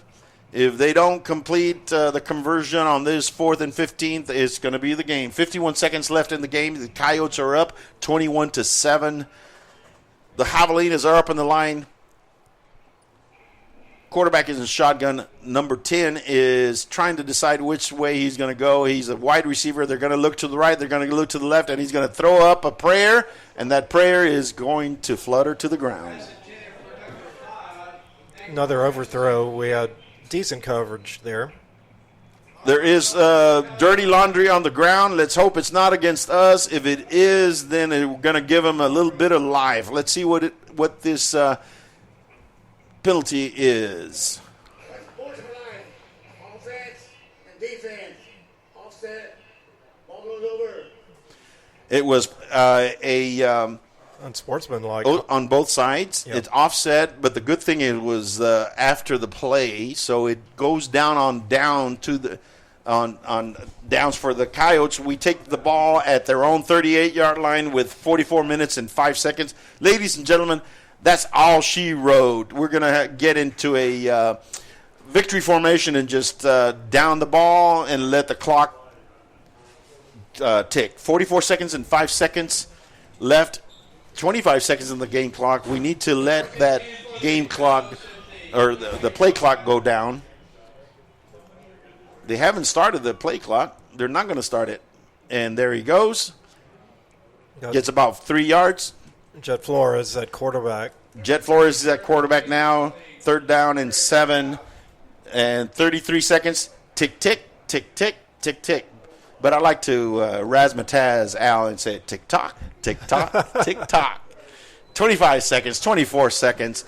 The play clock is not moving, so I guess they're just going to let the game clock run down. And ladies and gentlemen, your Coyotes are going to go to 3-1. They have beat the Javelinas 21-7. What do you think, Mr. Nano Tafoya? Well, it's a little too close for my liking, but we're able to keep the ball most of the second half and kind of suck the air out of Crystal City. Yep, we sure did. Ladies and gentlemen, we're going to take a break right here and come back with your post-game show. This is Simon Pops Ortiz along with Nano Tafoya. I'm going to call him Nano Tafoya. Quick break. This is the UvaldeRadio.net. I wake up with you guys, I spend my day with you guys, and I go to bed with you guys. You guys are the best. The most Texas country and red dirt, plus the best of Nashville from 90s to now. It's 5 o'clock somewhere, going out of style. I was thinking out of silence, stay out of Uvalde Radio. Like so many great Texas institutions, it began as an idea, became a vision, and ended up being a legacy. The premier bank of Southwest Texas since 1907, First State Bank of Uvalde, provides banking solutions, services, and products with the highest quality customer service, delivered with Southern hospitality and Texas spirit. For all your banking, loan, mortgage needs, or just to grab a cup of coffee and talk about Friday night's Coyote victory amongst the ambience and artwork, we'll be looking down the road for you here at First State Bank of Uvalde. Member FDIC, equal housing lender. Texas Farm Store backs the pack. Locally owned and operated for over 50 years at 236 East Nepal. Stop by for everything you need. Feed, seed, lawn and garden, animal health, custom mixing and grinding, tack, herbicides, pesticides, and even wild game feeders. At Texas Farm Store, our friendly and knowledgeable staff can help you with all your needs. Delivery is available. Please call for more information, 830-278-3713, and find Texas Farm Store online at txfarmstore.com. Does your health have you on the sidelines? With over 20 specialty services, Uvalde Memorial Hospital has the winner's playbook of healing. Whether it's orthopedics, oncology, pain management, podiatry, radiology, or rehabilitation, Team UMH can offer you the quality comprehensive health care you need to get back in the game of life. Call us today to learn more at 830-278-6251. Go Coyotes! Star Realty and Ranch salutes our Uvalde High School varsity Coyotes, as well as all our UHS student athletes. Your hard work, dedication, and spirit make you all stars of the game. Star Realty and Ranch are your premier real estate experts, here to provide you with all the resources and information you need to buy or sell real estate. Call to find out more at 830-261-1970 or visit UvaldeRealty.com. There's power in the simplest of actions. Like one neighbor helping another, where everybody looks out for everybody else. Community is everything at Medina Electric Cooperative, and we're grateful for your trust to provide the energy you need, giving you the power to power on. Medina Electric Cooperative is a Touchstone Energy Cooperative, your source for power and information. Friday Night Lights, marching bands, school spirit cheers. High school football is happening now. Auto World Uvalde is proud to support all the brave young athletes and to be a part of this wonderful Coyote fighting spirit. When you're ready to touch down on great savings on a new ride, stop by Auto World Uvalde. Test drive and let us help you find what you're looking for. Plus, get warranty forever at no cost to you.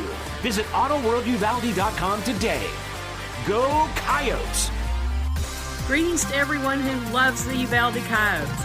This is Mama Jan on behalf of the Tex Elliott family. Uvalde strong, we back the pack. Go Yotes!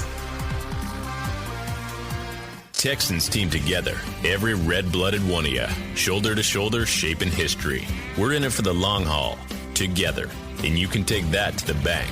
Texan Bank, poised and ready for a future that's wide open. Member FDIC. Uvalde Chevrolet is proud to bring you official coverage of Uvalde Coyotes football. At Uvalde Chevrolet, we've devoted ourselves to helping and serving our customers to the best of our ability. We believe the cars we offer are the highest quality and ideal for your life needs. Visit our website at UvaldeChevrolet.com to search new and used vehicles, plus get information on specials, financing, and parts and service. Or stop by and see us at 825 East Main Street in Uvalde. Uvalde Chevrolet, Uvalde's exclusive GM dealer. Hi there. I'm Linda Kale, broker at Riata Realty in Uvalde and Nueces Canyon. If you're in the market for a home, business, or recreational property, we'll help you find it. For sellers, we're ready to broker any deal you bring us. Commercial, residential, ranch, and river properties are all in our wheelhouse. Friendly service and attention to detail are what we're known for, so give us a call today at 591-4430. Whether you're buying or selling or just thinking about it, remember Riata. The most Texas country and red dirt, plus the best of Nashville from 90s to now. I got friends in no places. I'm on my way.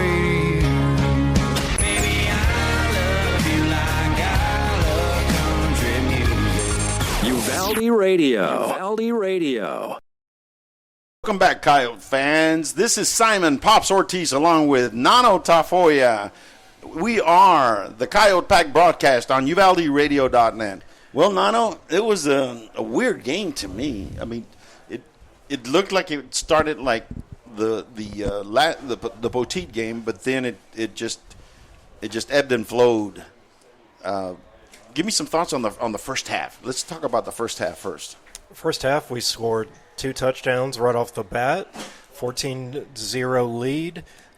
We shut Crystal City down on their first 3 possessions, and then when we got the ball back, Brody Carnes threw that interception and gave Crystal City some life. They broke a couple long runs.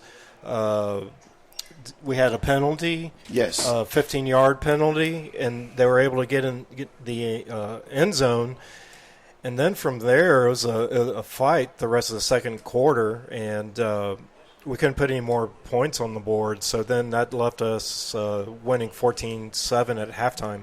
You know, it looked like it was going to be like the Poteet game when we went at the end and scored 14, and then we were going to try to go back in there. We stopped them 2-3 times. You know, the interception was one thing, but I think the personal foul is really what swung the tide to their side. Yeah, because it was a 30-yard run and then a personal foul after the whistle. So basically, it was a 45-yard play. And then they seemed unstoppable running into the end zone, and they still had the momentum until that next possession that we had. We basically held the ball for a while, if I remember correctly, and that's when it started to turn the tide. We went the length of the field, but we ran out of time to go in there and score. Yeah, we started that drive on our 20. We drove all the way down to the Crystal City 32 or 33-yard line, but then we stalled out. And basically with teams like Crystal, that is, number one, young, they have sophomore quarterbacks. They have such a fragile confidence level in their team that if you give them some hope, it flares up for a while. But right. Once you start taking that away, like we did on that long drive, you kind of get them down again. The half came, They went to the halftime. We came out. It was very important for us to score on that opening drive, but we didn't. No, that first drive, we had to punt. We didn't even get a first down on that first possession. Punted it away to Crystal City. I believe we stopped them. Yes, we did. Crystal City had to punt. And then we were moving the ball a little bit and then fumbled and gave the ball right back to him. And then I was like, oh, no, here we go. And that's when the defense stepped up. That's when the defense stepped up.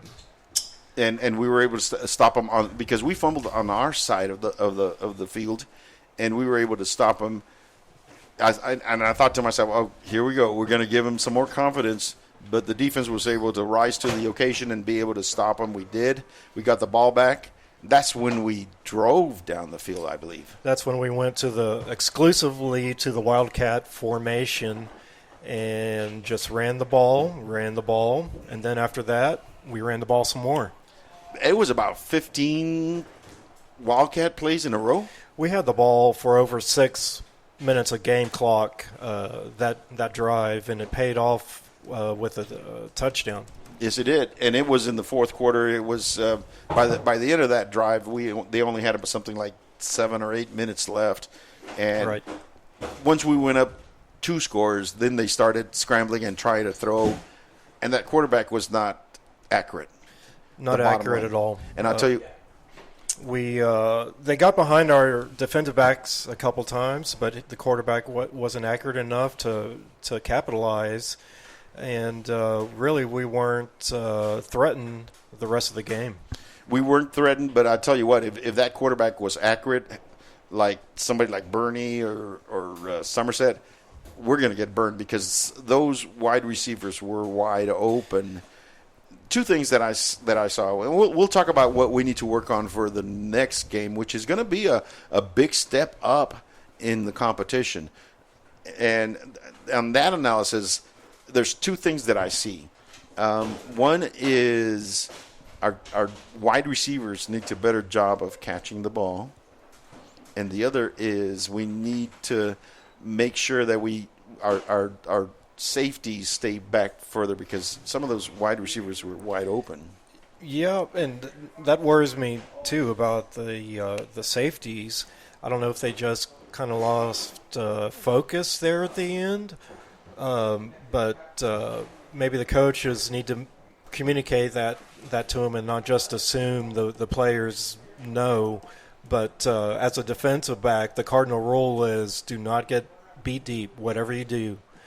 And then the receivers, we know they can catch the ball.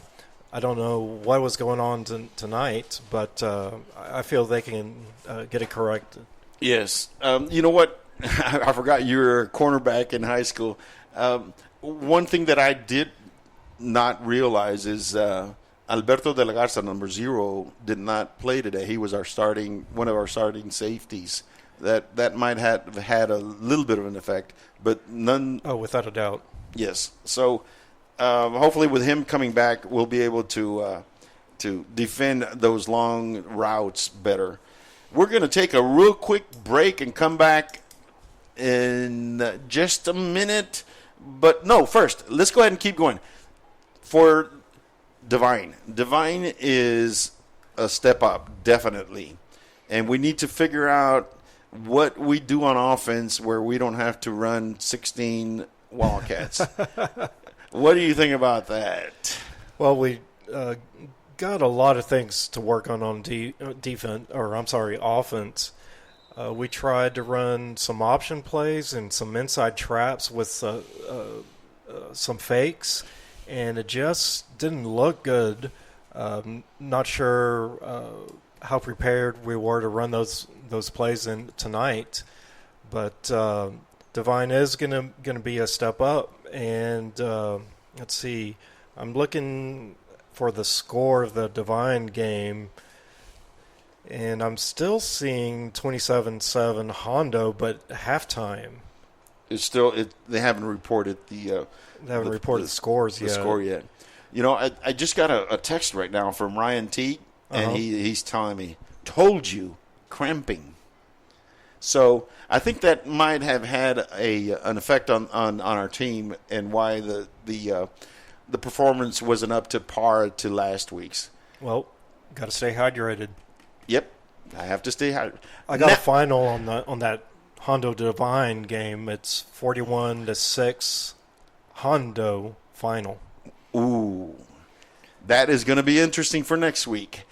Well, this time we really are going to take a quick commercial break. This is the Coyote Pack broadcast on UvaldeRadio.net.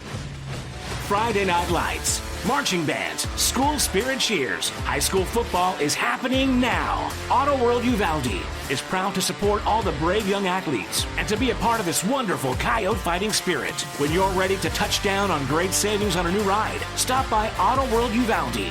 Test drive and let us help you find what you're looking for. Plus, get warranty forever at no cost to you. Visit AutoWorldUvalde.com today. Go Coyotes! Greetings to everyone who loves the Uvalde Coyotes. This is Mama Jan on behalf of the Tex Elliott family. Uvalde strong, we back the pack. Go Yotes! Texans team together, every red-blooded one of you, shoulder to shoulder, shaping history. We're in it for the long haul, together, and you can take that to the bank. Texan Bank, poised and ready for a future that's wide open. Member FDIC. Welcome back, Coyote fans. This is Simon Pops Ortiz with Mr. Nano Tafoya. We're going to wrap it up in a minute, but we're going to give you some scores. You are listening to the Coyote Pack broadcast on UvaldeRadio.net. Nano, you have any more scores for us? I do. Let's see. I got Pearsall over Poteet 6-0. Wow. Bernie 50, Gregory Portland 22. These are all finals, by the way. Okay. Wimberley 48, Fredericksburg 10. I have one score, and that is, let's see, I lost it. Let me get down here to the bottom. Cotula was beating Carrizo 12-6. Let me see if I can find it real quick. Jordanton is losing to Goliad 13-0. And where is, let me see. I'm trying to find it. Yes. Cotula is 12 and Carrizo Springs is 6, and it's delayed. It's a lightning off to the south. Yes. And that's where they're playing. Anyway, now let's go to our Star Realty and Ranch Star of the Game. Mr. Tavoya, I'm going to let you pick that one. Wow, that's a lot of pressure.